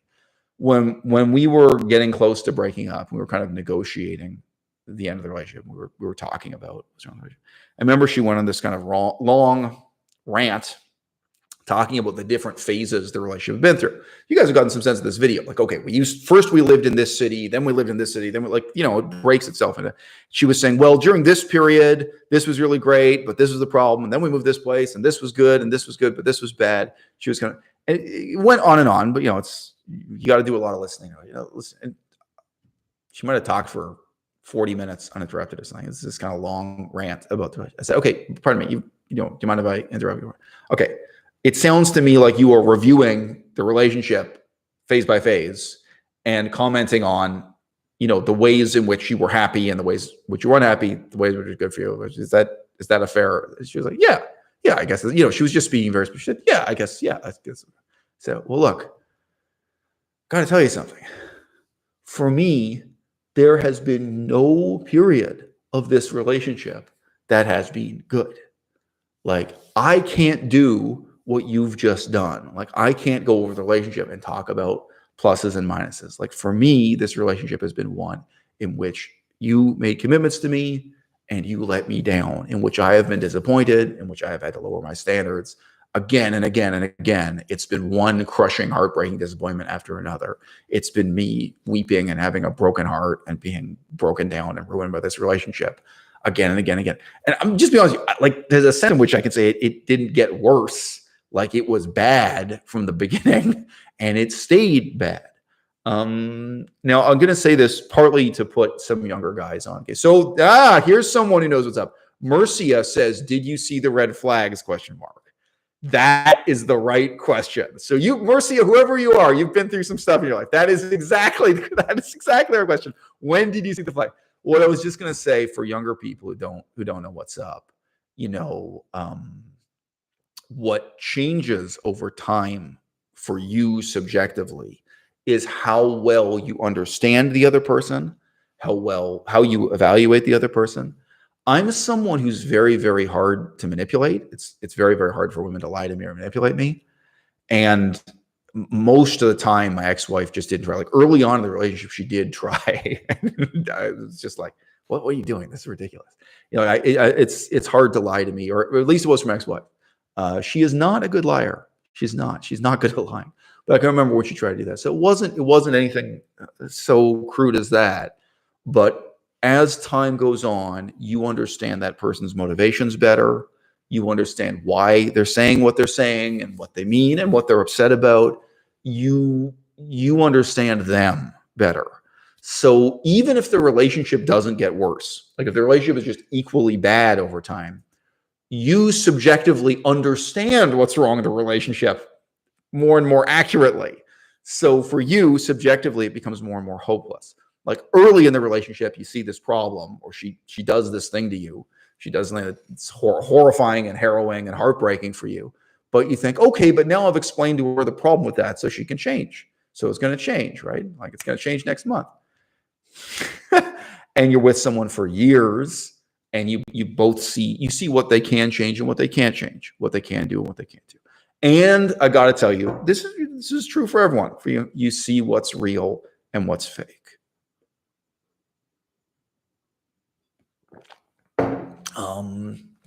One of the things you have to get a sense of in a relationship is what is authentic and what is the other person just doing because they think it's what's going to make you happy. It's what you want to perceive, what you want to hear. Now, that's very alien for me. On my YouTube channel, I've talked about the fact that I don't feel jealousy. Like in some ways, I'm a very unusual person. Like I just don't feel things other people feel. I do have all the other emotions, frankly. But, you know, I would never think that way or act that way with anyone in my life. Well, we were talking earlier about my relationship with my parents. Like, I never say anything to my parents just because I think, oh, well, this is what you want to hear. Like, you know, I just don't act that way. I just think, oh, well, I'm going to dissimulate. I'm going to behave in a way that's what I think this person wants to see from me or hear from me. I never do that. I'm very authentic and very raw and honest with people. And some people hate me for it. Somebody said earlier that they're keeping it real with people and they're losing friends as a result. Sure. So really briefly, I had a friend. We weren't super tight, but I had a distant friend. You know, I had a friend, and he started working at an alcohol factory, a distillery, you could say. You know, he started a job in alcohol. I said I wasn't offensive, but I said, look, I got to tell you something. I'd sign up to join the army to shoot people, but I would never work in the alcohol business. Like, to me, this is really dishonorable and this is really immoral to get into marketing and selling brain damage in a bottle to people, lying to people and saying, hey, drink this poison. It's fun. I wouldn't do that, but I'd join the army. You know, I'd join the army and fight for democracy in Afghanistan, which is morally very murky. But like saying to him, you know, honestly, look, I see this as much more morally murky than to join the army. So I'm really honest with my friends. I didn't once think, talking to that friend, well, how should I? So in this way, in this context, you know, it was very unusual to me that with my first wife, I was dealing with someone who would say things and would do things and would act in certain ways because she thought it was what I wanted to see. She would dissimulate things, you know. Oh, that's weird. It's weird what this is censoring. So, all right. So Suleiman, your comment was censored and I just uncensored. I don't know. It wasn't me. It's the automatic system. They thought that was too hot for YouTube. Ah, I see why. Okay, I guess it had one. I guess it had one PG-13 word in it. Okay, so we are being censored automatically by YouTube as we go here. Try not to mention the war, anyone. All right. So yeah, you know, my relationship with my ex-wife, and I remember saying that to her in that conversation. You know, it was bad for me from day one. But what I had on day one was hope that it would get better. And obviously, part of that hope and optimism was based on the idea that this woman was a real intellectual. This was someone, you know, studying for a PhD in anthropology. And this was someone I was going to have this kind of really productive intellectual partnership with, as well as a romantic partnership, right? And you can look at what my ex-wife has done with her life since we've broken up. And you can look at what she was doing immediately before we got together, that actually she had lost all interest in finishing her PhD and she wasn't living like an intellectual, and she never had before she got with me. And you realize that the wind in her sails and her positive motivation and sense of purpose and stuff, a lot of that came from her romance with me. That, you know, there was a sense in which she never was that real intellectual that I wanted her to be and that she tried to be for me. And I would just say I feel that both what she did before we got together with her life and what she did after we broke up, I think that really shows that. So to give a much simpler example, a lot of you guys know some people are vegan while they are in love with somebody. And when they break up, they stop being vegan. Well, gee, why did that happen? Well, is this who you really are? Or is this someone you're pretending to be for the person you're in love with? Okay. While my ex-wife was with me, again, she was eating meat. When we met, she was eating meat. She was eating pork. She was eating dead pig flesh when we got together. Okay. She meets me. She becomes strictly vegetarian by my standard of the time, which was like 90% vegan, but not 100%. Oh, I mean, we did. I'm sorry. I won't get into our diet at the time. It's probably because you're living in places like Cambodia. It's, you know, cheese is not a significant part of your diet. But I did. I mean, during those years, I refused to eat eggs. I tried to avoid using leather. But I was eating cheese and dairy occasionally. It was just a small part of my diet. I wasn't 100% vegan. And then together, my ex-wife and I made that. When we returned to Canada, when we return to the Western world, because again, partly you don't think about it that much. You're living in Laos and Cambodia. It's a vegetable and rice and beans diet. You know what I mean? It's like, okay, we're going back to Canada. We're going to switch to being 100% vegan. Let's do it. So she went from strictly vegetarian to vegan with me.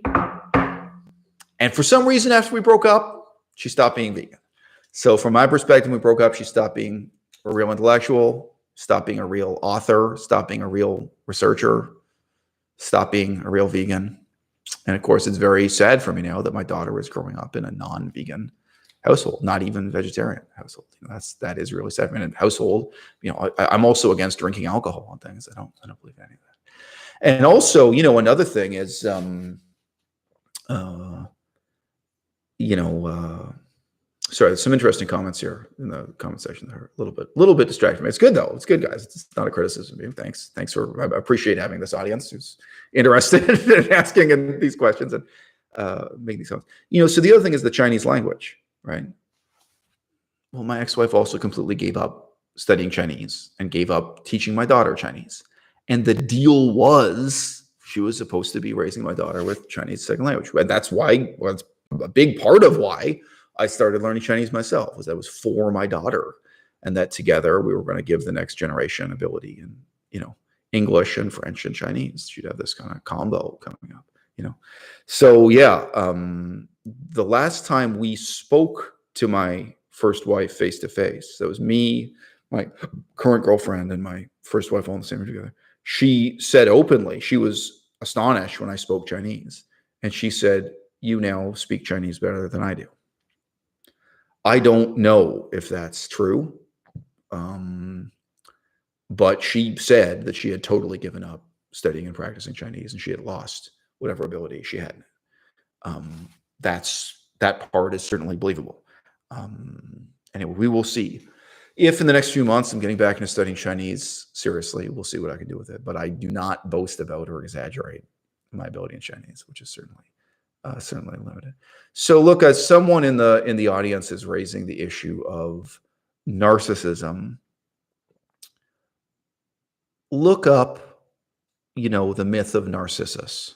Okay. Narcissism is a cultural concept. It's not medically real the way diabetes is real, and it's never going to be. You know, words like narcissism, they describe patterns of behavior. Some specialists say you can do an MRI scan and you can identify certain abnormalities of the brain that correspond to narcissistic personality disorder. I'm open to the possibility that something like that, some diagnosis like that, that's medically real, may one day exist. One thing that is certain, and I've made YouTube videos talking about this, is that my ex-wife does identify her own father as having narcissistic personality disorder. And I made a video pointing out that if you even just look at some things my ex-wife has said publicly on Twitter and so on. Now, you know, why should anyone have a theory like narcissism or narcissistic personality disorder? It's only useful if it's an analysis that reveals something productive. You know what I mean? Like in this situation, like, I'm sorry, I'm not saying this to insult the person who said it. They said it in a totally productive and respectful way, by the way. Many people use the word narcissist as an insult. You know, I understand this is a problem. It's become a fad. You should only bring this kind of jargon into a situation if it really explains something. If you have a friend who really has a lot of trouble losing weight, the concept of diabetes isn't just an abstract, oh, well, it turns out we measured your blood sugar and you're pre-diabetic or something, you know, like, oh, okay, this is a factor in your, okay, so this is meaningful. This is an analysis that really reveals something. The question I have to ask is, what is revealed by narcissism as an analysis? In what way does it solve any problem or even present a problem to us in a more useful manner? And look, guys, I mean, I've been through the checklist for narcissism. I've taken the test for narcissism, and I score like a 0.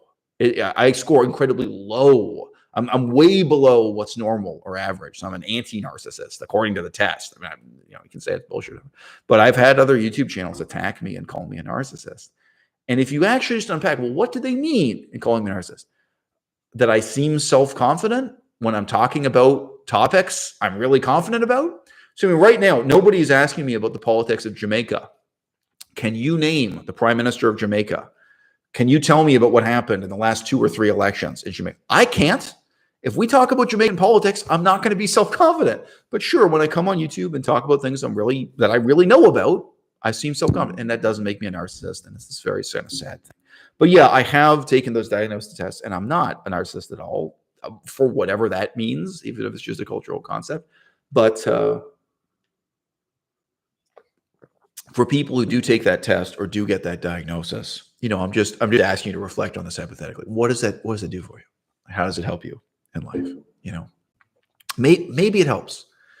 Maybe there's something liberating or helpful or empowering, but I doubt it. And the thing is, again, I really do try to say this stuff in a sympathetic way. I'm not here to present my wife as a terrible person, my first wife. What if she's not a narcissist, but she grew up with a father who was one? Okay, I've met her father. He's a terrible human being. And I know what my ex-wife told me about her father and her relationship. Like, I know it from her perspective, and I know my own contact with him and my own emails back and forth with them, many of which are here on YouTube, and you can read for yourself if you want to dig into that. It's not that interesting, but what does that tell you? Like, what if her tragedy is that she doesn't have that condition or that pattern of behavior, but she grew up around it, so what's familiar? Now, a lot of people, their mannerisms and behavior imitates their parents, down to your accent and cadence and how you solve certain problems or how you behave in a fight or something. I mean, there's more than one possible view to take of this. But I've got to tell you, I've just talked through a big part of our personal history together, and I don't think adding the word narcissism, I don't think it really adds a lot to the story. I don't think it really explains much or helps much for us to understand. So, like, here's a version of the story that doesn't have any narcissism in it at all. Okay. My ex-wife was someone who lived a very mundane and depressing life, doing odd jobs like being a waitress. She graduated from high school very early because she skipped grades. Then she went into different kind of nondescript work like waitressing. Her life didn't have a lot of meaning in it. She wasn't satisfied. She decided to live a more meaningful life, to enroll in anthropology at university, to get on the path to getting a degree in anthropology. Okay.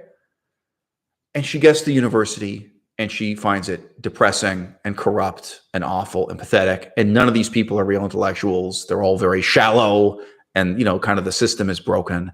It doesn't give her the meaning in life she wanted at all. Right. She starts to get demoralized. She gives up being vegetarian, starts eating meat again.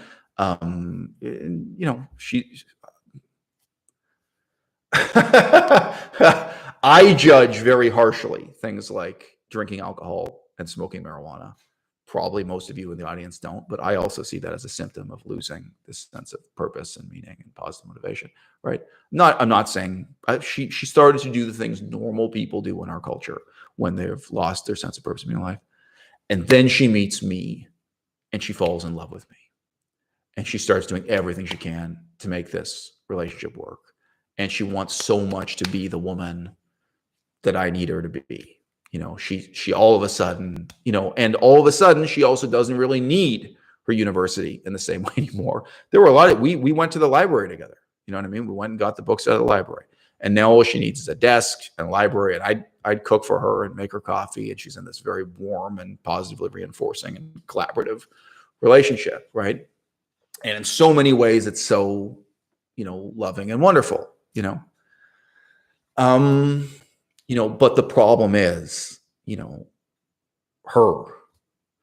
problem is she's the wrong person, and she's not really who she's pretending to be.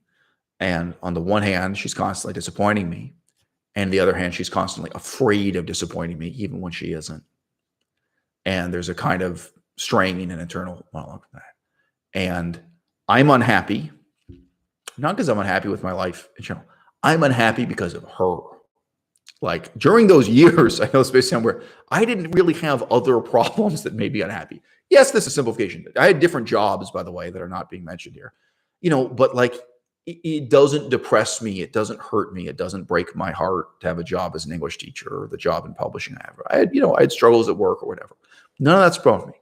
My problem was the way my first wife treated me. My problem was her. My problem was what she did to me every day. She made my life miserable every day. And as heartbreaking as the divorce has been, there have been many contexts in which I've said to people, just including friends who ask me, because there are people who like assumed I wanted to get back together with her. And I say, no, no, no, no. I dumped her. And as hard as it has been, as heartbreaking as the divorce process has been, every day that I wake up, I'm so happy that I don't have to deal with her. Just even if I'm waking up alone, just to wake up and not have to deal with my first wife is so wonderful. And living with her was so terrible for me, for, really every day for that whole relationship. All right. So I got to say, this is just a sketch, the overarching, picture for the relationship. And, I don't really think there's any kind of psychological jargon you can bring in that's going to have any great analytical or curative value. You know what I mean? It doesn't solve anything to start bringing in that jargon. And to be clear, before we broke up, by the way, guys, she and I, we did go and see a therapist together. I forget exactly what his title was, whether it was a psychoanalyst or psychotherapist or whatever.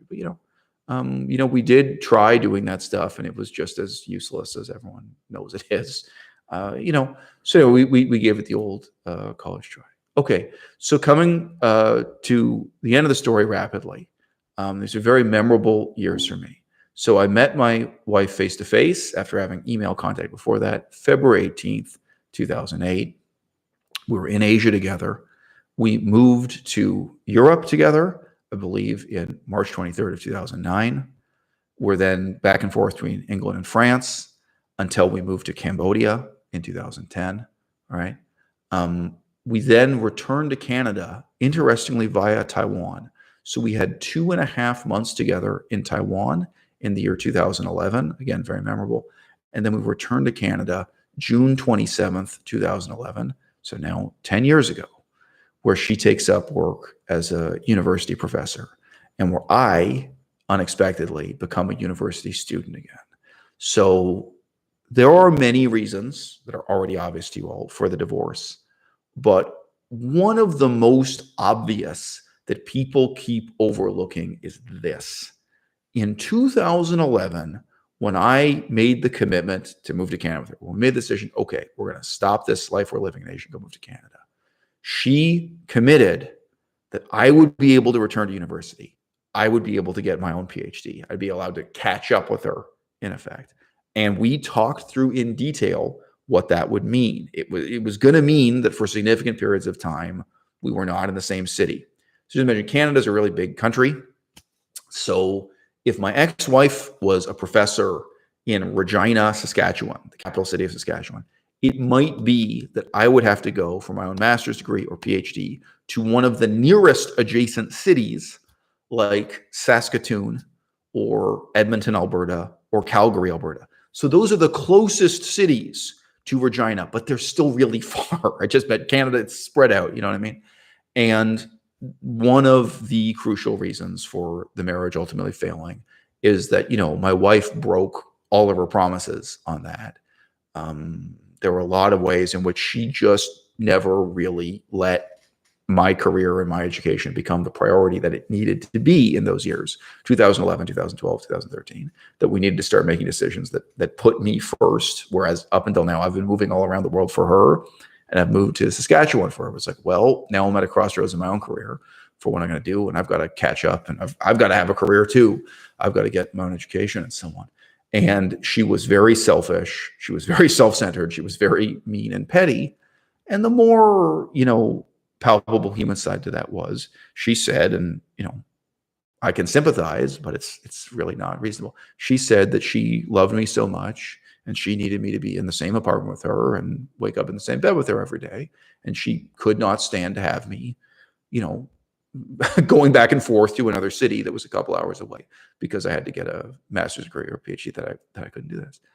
And I said to her every time, I said, you promised me, this was the commitment you made, that if I moved here for you, because you were going to accept this job and move here, that you would in this way support me. I don't mean supporting me financially, like you would tolerate and be positive and supportive, like emotionally, as I went through the process of getting my own PhD.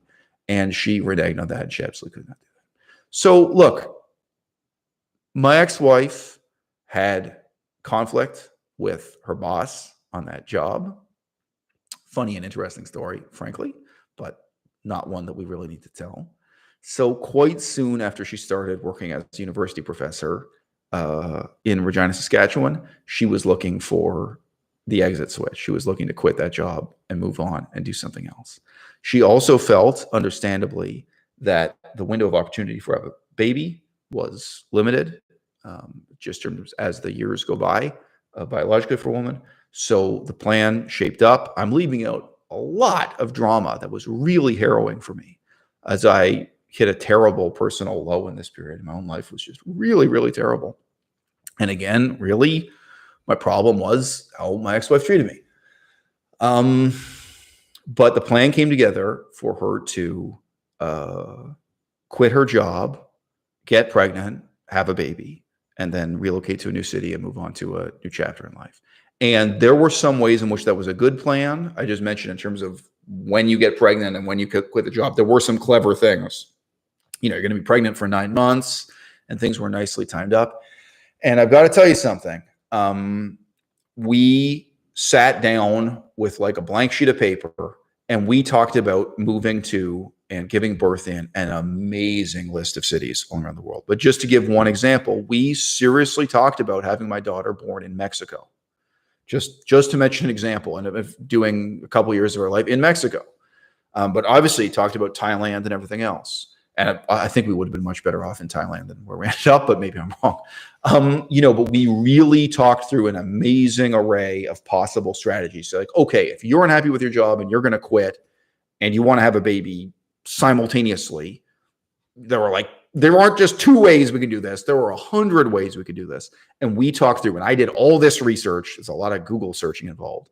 I Google researched such a list of options and possibilities. All right. Now, I think enough has been said to adumbrate why this relationship eventually had to end. January 22nd, 2013, we moved to Perpignan, France. March of 2013, I'll leave out the day, I suppose. March of 2013, my daughter is born in the south of France. We moved to Taiwan together in November of 2013. That's the final phase of my relationship with my ex-wife. And we split up in Taiwan. We decide verbally to get divorced January 10th of 2014.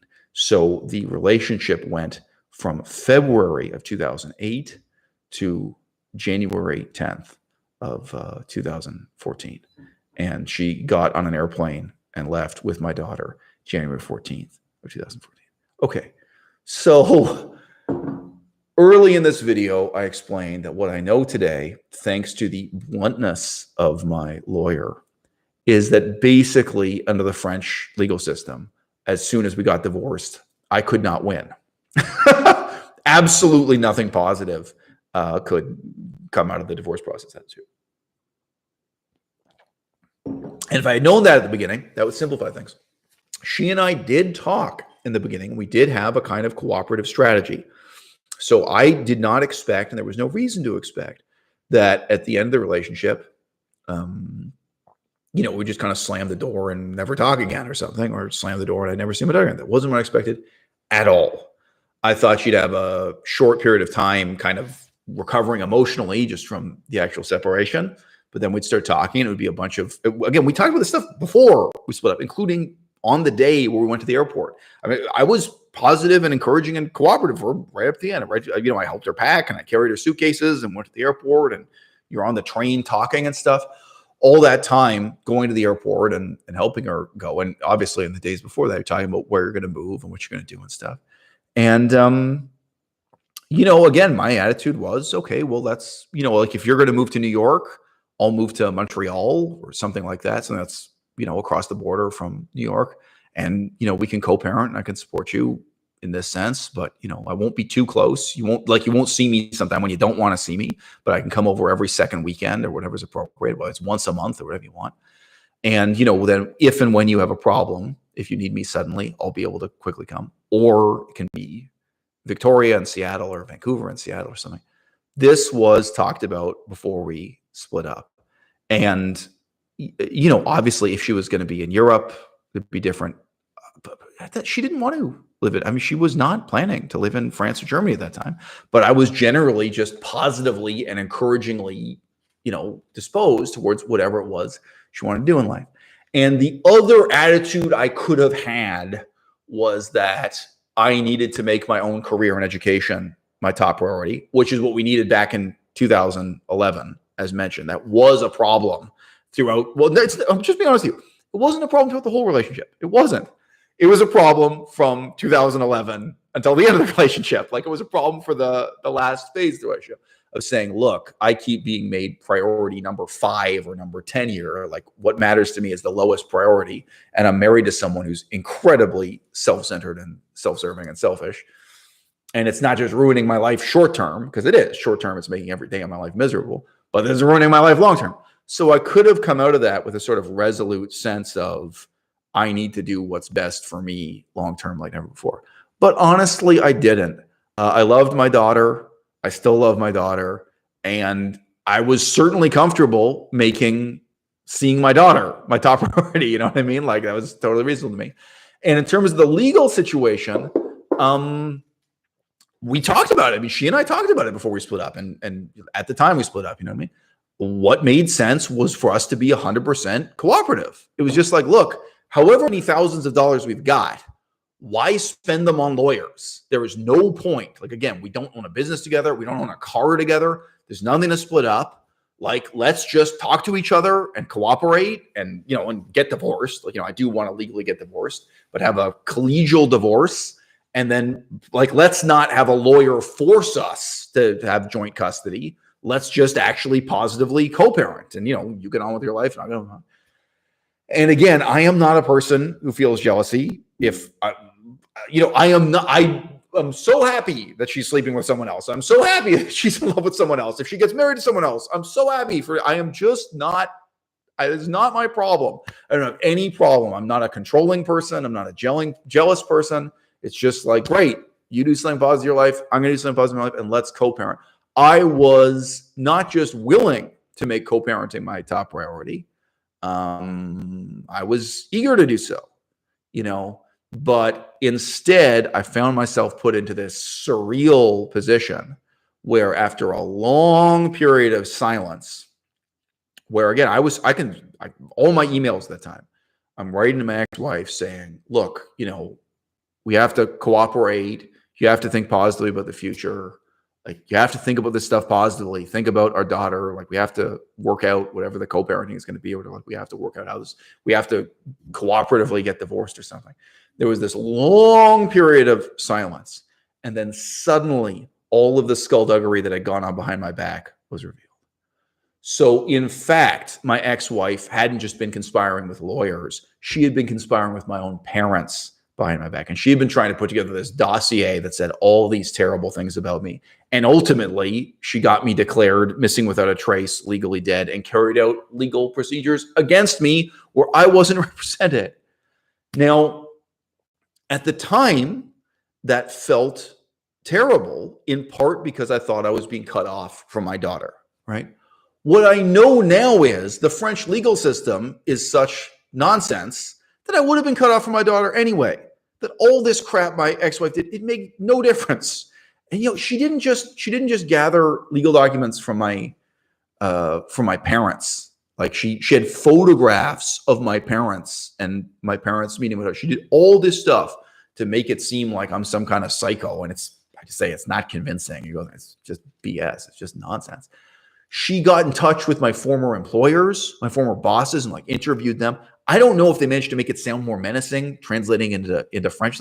She put together this hit piece about what a psychologically disturbed and disturbing character I am and how I disappeared in Taiwan.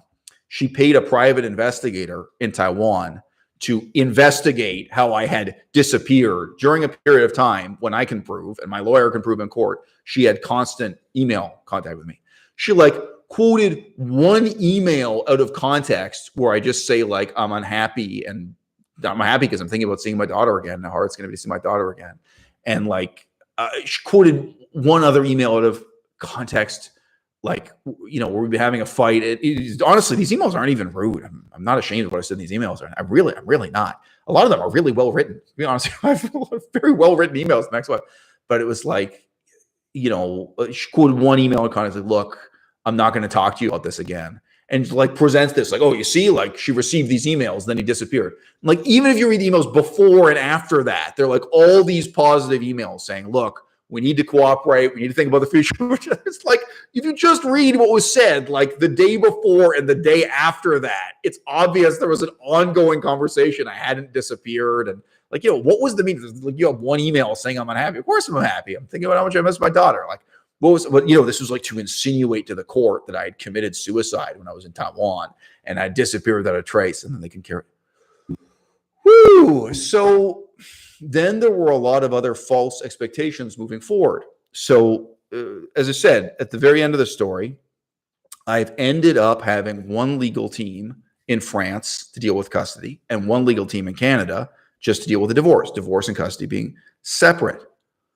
But I tried so hard to do all of the legal paperwork in France, to have the divorce and everything just done by lawyers in France, in part because, guys, a crime was committed here. It's like, we have proof on paper that my ex-wife did something criminal against me, you know, to deprive me of my rights in court. Like, I was never dead, and what she said about these emails is a lie. If you go through this stuff in detail, there were a lot of lies in here, and lying to the court is a crime. There's also this weird admission that my ex-wife owes me this money, and I don't care about the money, but legally, all these things are leverage. Like, okay, you're guilty of several crimes. I'll mention another one in just a moment. You admit that you owe this guy money. So can we sit down and have a settlement finally and set up a normal co-parenting? Can we have a normal divorce and co-parent? Can we just use this as leverage to get on with signing a reasonable agreement here? And as time went on, so there was all this pressure on me to try to solve this in France, to just have teams of French lawyers. Went through one after another. At one point, I had a very expensive Canadian international legal team, which is a Canadian law firm, but that was working with an office in France. They accomplished nothing. And, you know, with each lawyer, you know, thousands and thousands of dollars get wasted and months go by and nothing is accomplished. I mean, I could get into here a critique of the French legal system. And this, just give you one surreal example. So this is several lawyers ago. This is not my current lawyer. But I remember a lawyer asking me like, oh, well, why didn't you keep all of the family identity papers? So in France, there's like livret de famille. Like these are identity documents that you need often, for example, when accessing medical care or government services. Like you need these kinds of government.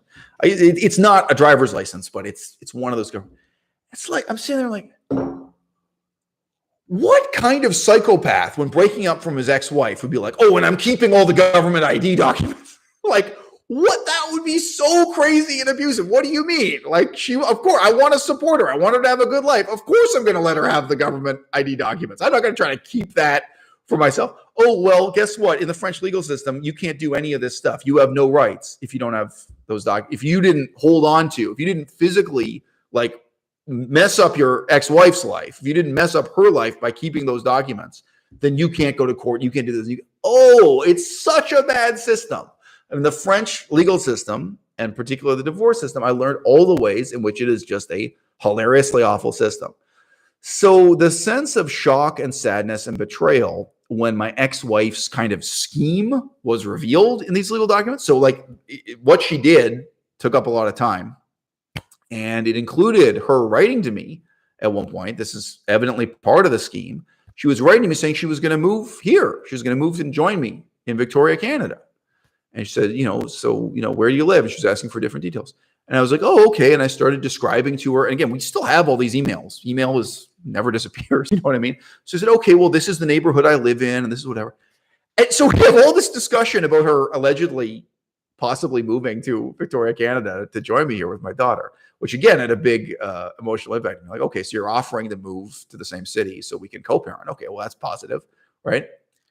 And then, a couple months later, you find out, okay, she's taken this stuff. It's just a dishonest, stupid bunch of legal documents. And you're claiming I disappeared way back when I was in Taiwan, and you haven't heard from me since then. You think I'm dead. I'm missing with it. And I have emails to prove. You were talking to me about what neighborhood I was living in and what I was studying at university and what I was doing with my life. We have all these like positive and cooperative emails. Again, I'm keeping it polite in these emails and so on.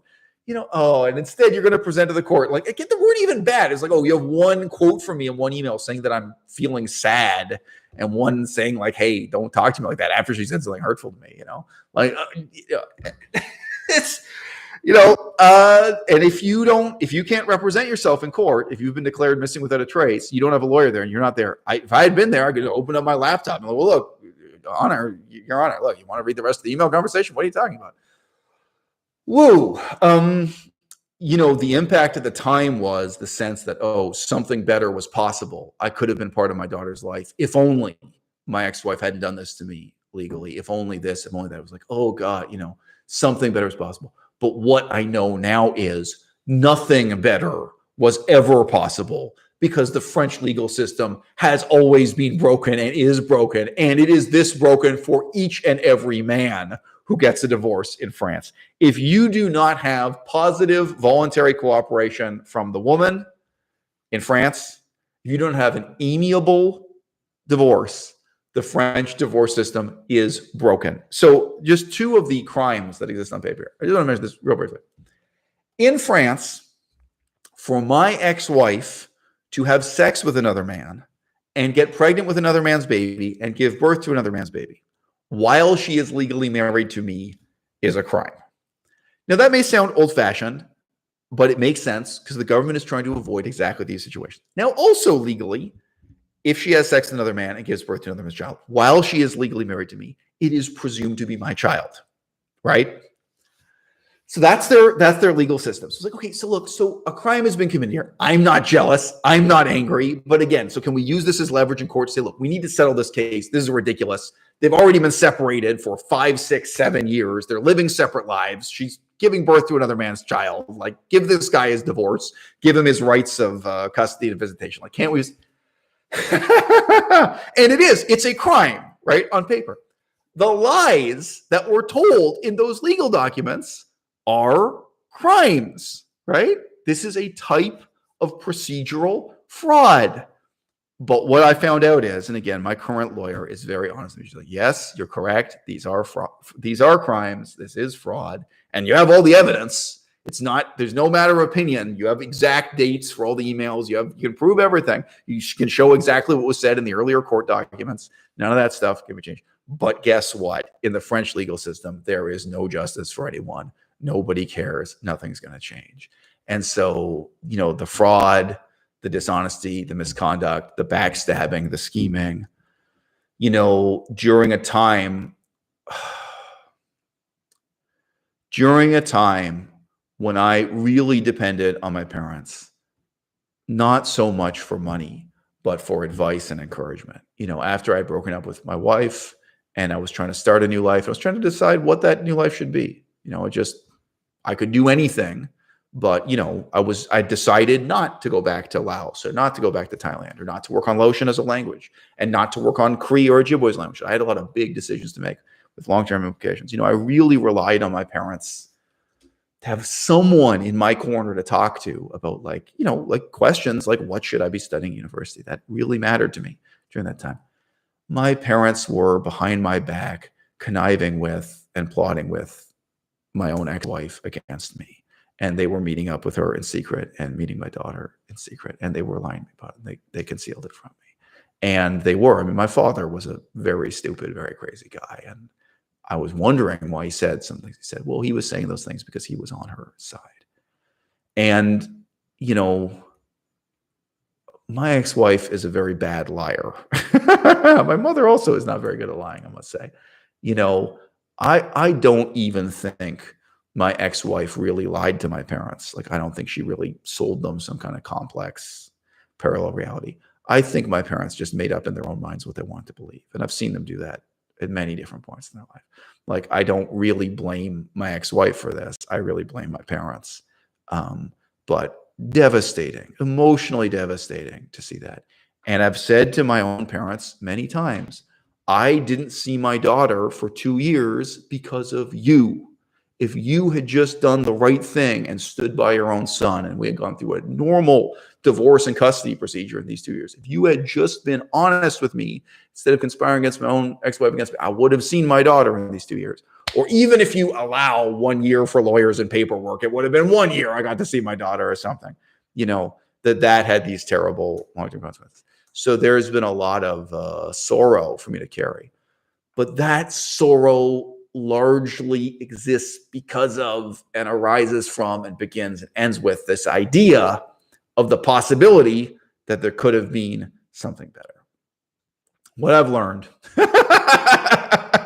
the moral of the story is that the French system is so badly broken that I no longer believe anything more positive was possible. There never was a better possibility of how things could end up for me and my daughter. And that's sad for me, but let me tell you something. It's really sad for my daughter.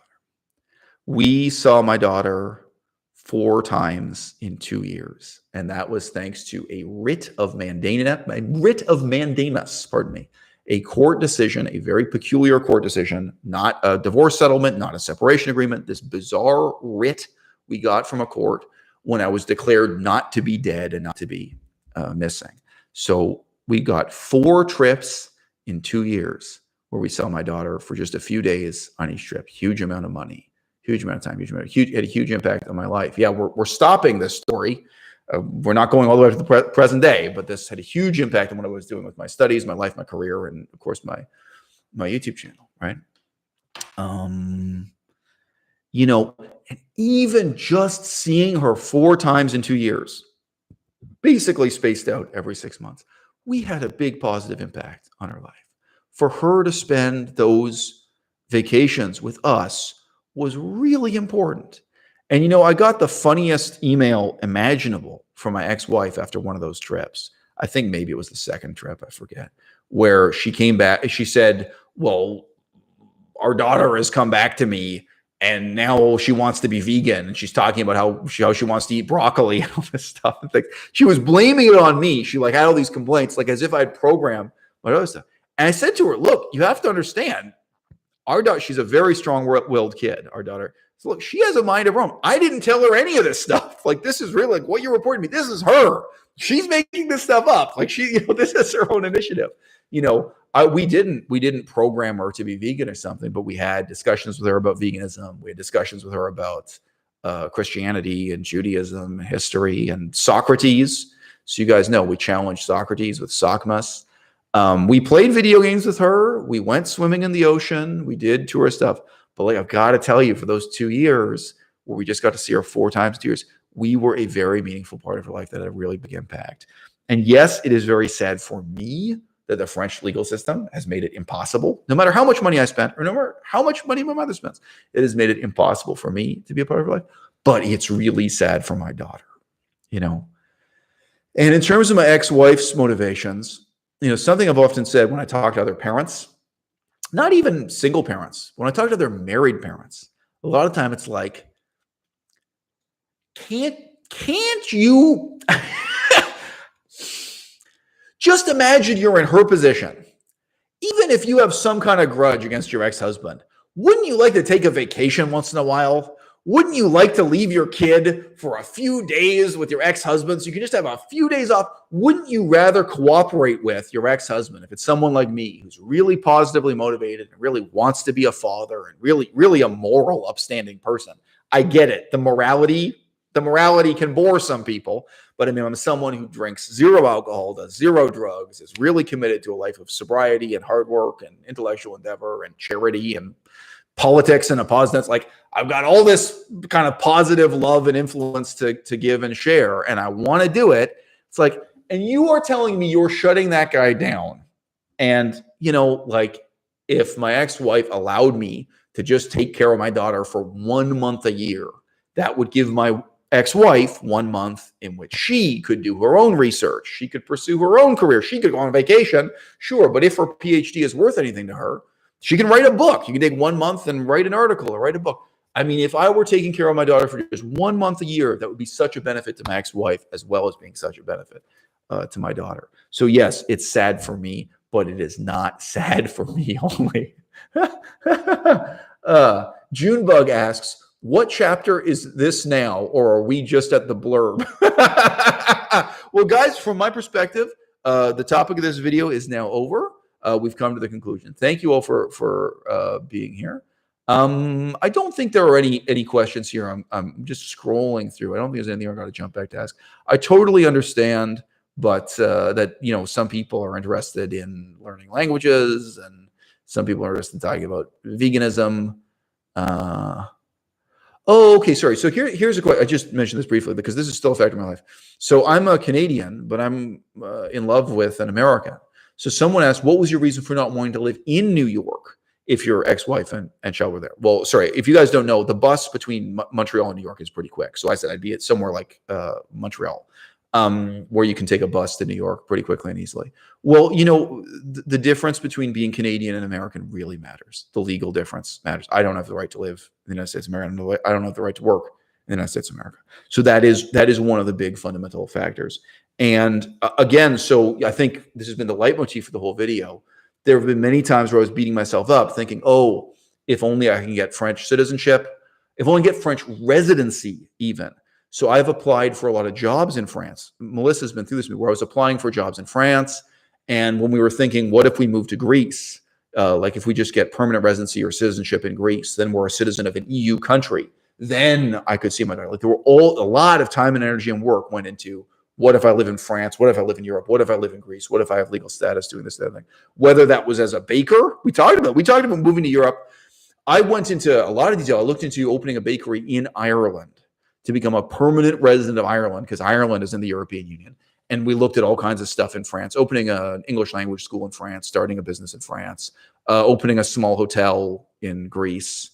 I went through a lot of options, and it was all for my daughter and about my thinking, well, then maybe I can have legal status. And now I know. I mean, look, guys, if you want to move to Greece, move to Greece. If you want to move to Ireland, move to Ireland. But if I had done any of that, if any of those plans had worked out, I would have been doing it for nothing, because nothing would have helped me with the legal situation. There was no hope. There was no reason for hope. There is never going to be justice about the crimes my ex-wife committed. There is never, the courts are never going to care. Nothing is going to be on my side ever. And even though, I can blame, like some of the lawyers I had in the past were bad. Again, my current lawyer, I like my current lawyer in France, but I've had bad lawyers in the past. But the tragic truth is, even if I'd had better lawyers, it wouldn't have made a difference.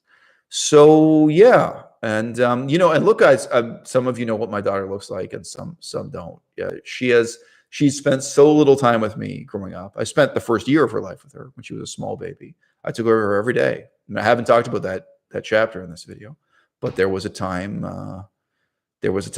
when anyway, there was a time when my whole life consisted of waking up in the morning and playing with my daughter and feeding my daughter and taking care of her. And then when we saw her a couple years later, when I went to visit her with Melissa, there was a time when my daughter didn't believe that I was her father. She liked me, but she didn't think I was her father. And I showed her the photographs and videos of me playing with her as a baby. I was like, no, I really like, and I look the same. I look the same now and when she was a baby. She doesn't look the same. She looks totally different because she was a tiny baby. It was like, no, like this was my life. Like during the first year of your life. And I was there when she took her first steps. And I had no job in that time. I was a 24/7 stay-at-home parent.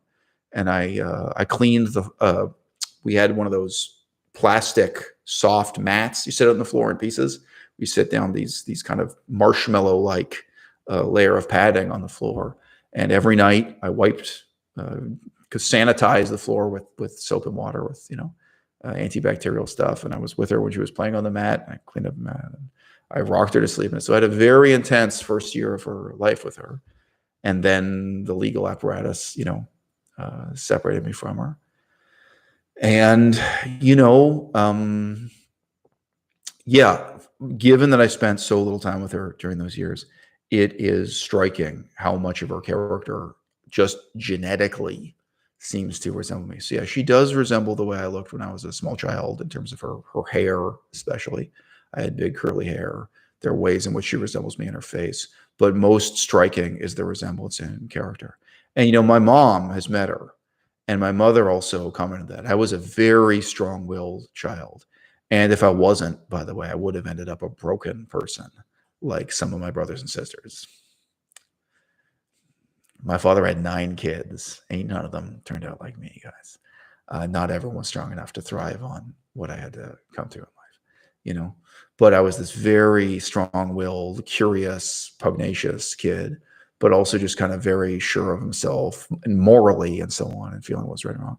And even, you know, my mom commented this, like, wow, you know, there's this really strange continuity of character between you and your daughter, where she also has these, you know, these qualities that come out even as a small child. So yeah, I mean, that's very striking. And I got to say this, guys. I don't believe in genius in the way that other people, you know, talk about genius. But I mean, when my daughter was like 3 years old, she was talking at such a high level. Was that the first trip? Was she still 3, 4? Okay. She had just turned 4. Right. Something like that, no? Okay. She turned about 4 a few months before. I don't know why I remember that. I guess because I was worrying about when I was worrying about and planning the trip, she was 3, but she turned 4. That trip. But I mean, when she was 4 years old, her speaking ability in English and French were amazingly high. For a 4-year-old, she really spoke at such a high level. You know, I mean, she is a normal kid, but she could speak English and French really well at that age. And, you know, you wonder, you know, there's always this awareness when, you know, guys, I did a video recently talking about homosexuality. I'm forgetting, what's the guy's name, the right-wing one? Milo Yiannopoulos, right? So I did a video, a critique of Milo Yiannopoulos, who currently claims that he's ex-gay. But, you know, there's a funny moment in that video where I quoted Milo Yiannopoulos, and he's talking about how handsome he's been all his life. And he says, well, you know, some people, they're gay, but they resent the fact that they never really had the kind of romantic life they wanted to have. They never, they never had the kind of love life they wanted to have. They felt rejected a lot. They felt they weren't attractive enough. And he said, well, that's not my experience. He said, and he talks about the fact that he considers himself tremendously attractive and that he's always had plenty of people falling in love with him and so on.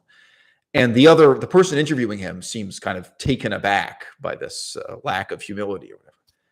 And Milo Yiannopoulos just says, well, look, you know, look, I'm telling my story. Like, you know, this is the truth about, you know, some people are good looking and have a lot of, you know, some people are ugly. You know, I mean, to just say Milo Yiannopoulos, he's a deeply dishonest person in many ways. But I thought that was an interesting, you know, honest moment. You know, I'm someone who I'm someone who was seen as extraordinarily talented and extraordinarily intelligent from a very early age by very many people who should have known, you know, who were in a position to know what they were evaluating. And I didn't feel that way about myself. And I didn't see it in myself. And I didn't understand the difference between me and other children. And I'll be honest with you, I still don't. And I think I don't understand it because I don't want to. You know, it's possible I've told this story before. This may be something my daughter relates to one day. I switched between schools in what we call the senior kindergarten year. So you guys can look at that. Is that 4 years old? It's something like that. I was young for my grade. So most of the time I was a year younger. You know, I was 6 months younger than other people, whatever. But, you know, so I was maybe 3.5 or something. I was at 3.5 or 4, I think, when this started. So I was a really little kid, senior kindergarten year, and I switched schools. And it wasn't the first day of school. It was like, you know, and so the kids, they already had their routine. Like they weren't being shown like, this is the gym, this is the classroom. Anyway, I'm sorry. This was either senior kindergarten or it was the very start of grade 1 for me. But I believe this was senior kindergarten year when this happened. This story. Yeah, I'm certain of it now. Senior kindergarten. I was taken to the gym, and all the other kids just started screaming like animals and running in a circle. The teacher just said, "Free run," and the kids were screaming, "Ah!" And the gym was echoing, and this was horrifying. And I walked up to the teacher, who was an idiot, by the way. I remember the teacher. I said, why are they doing this? Like, what's wrong with them? Why are they screaming and running in a circle? Like, what? Again, this is my first day, and she said, oh, they like it. Yeah, you should try it. Yeah, they scream and run. It's like, this was kind of to mark a leitmotif for the rest of my life. And like, and I'm looking at these kids, it's like, what is wrong with you? Like, how can you be so stupid? Like, how can you enjoy? What are you doing? All right. And I tried it for a minute. It's like, well, okay. The teacher told me to. I put my hands up and I yelled and showed my hands. And after, like, I don't know if I did it for like 60 seconds or what, but after sure, and I walked up to the teacher and I was like, I can't do this. Like, what do you think? Like, I'm not an animal. Like, I'm not like I can't just scream and run. I said, what? Like I'm not a dog in the park running after a Frisbee or something, but that would be better. I mean, catching a Frisbee is not that much. Like, it was really disturbing. You know what I mean? And look, I don't believe in genius. And there's a sense in which I've discussed on my channel, I don't even believe in talent. Like, people see you in a situation where you're really good at something. And it's like, yeah, well, guess what? I've been working on this for the last 5 years or something, what I mean? Whatever it is. Well, it seems to you like I'm just naturally talented, but actually 5 years of hard work led up to this.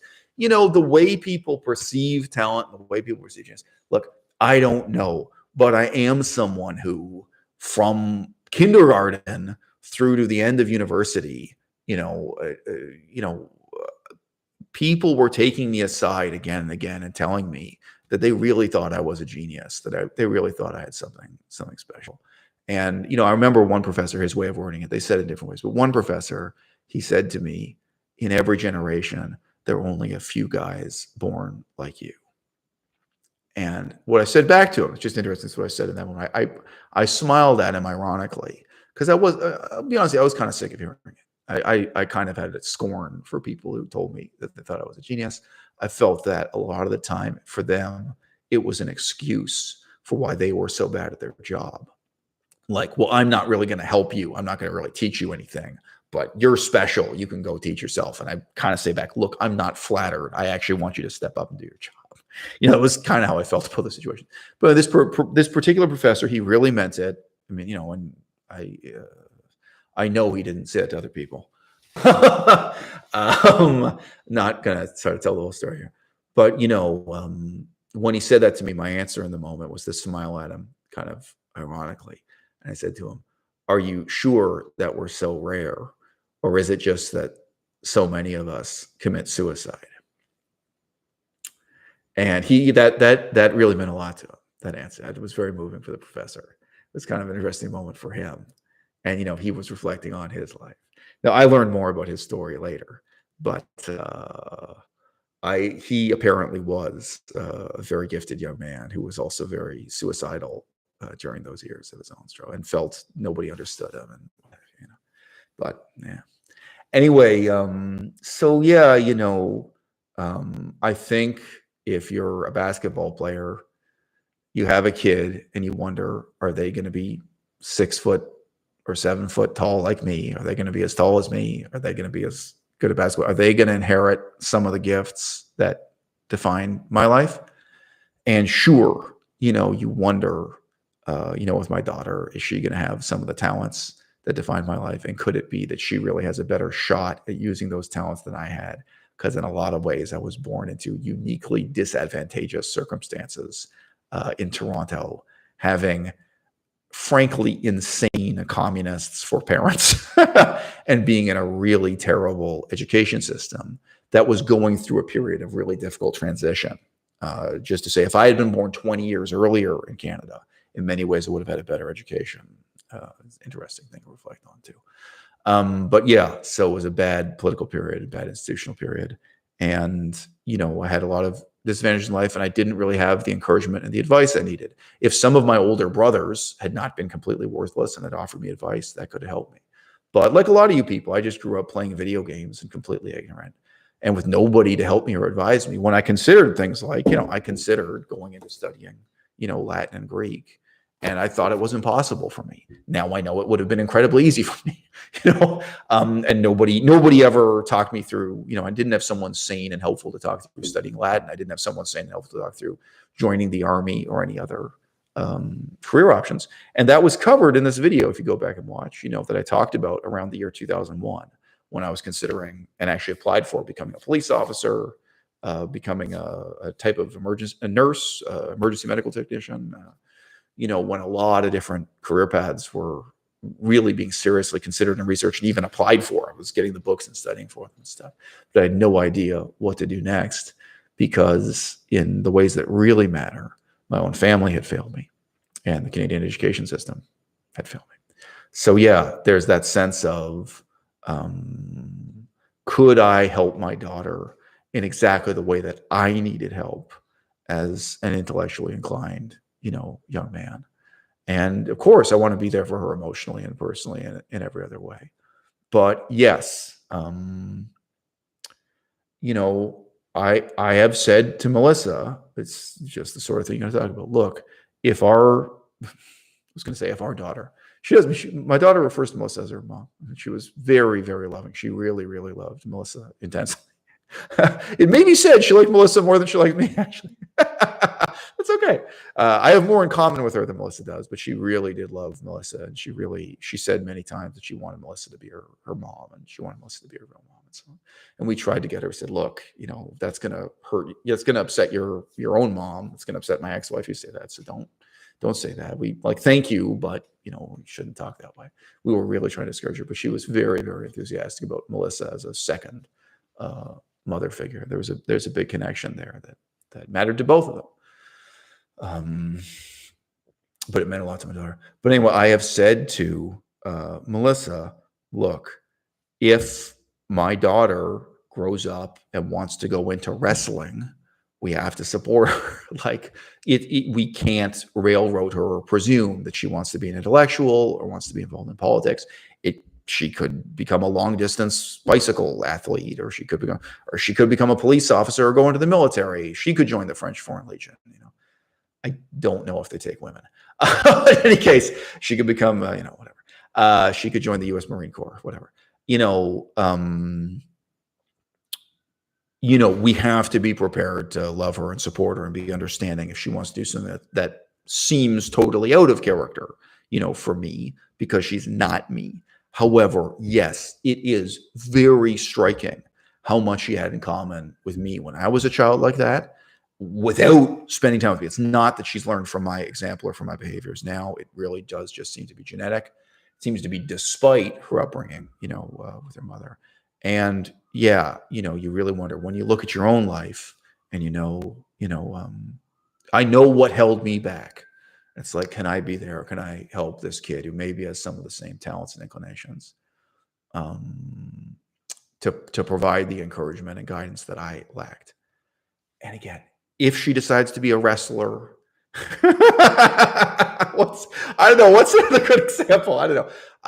Women's basketball. I don't know. If she decides to go in some totally different direction, of course, I'm committed that I can be there for her that way too. But sure, when you see someone who strikingly has so much going with you, you wonder if maybe that's the most important. Okay, guys, great talking with you. And I think now week by week, let's say next Tuesday, I'll put up warnings next time. You're going to see more of me streaming live, and you're going to see more of intellectual and political substance as I live my life and then share it with you on YouTube, rather than necessarily producing content for YouTube that might, in a sense, subtract from the rest of my life.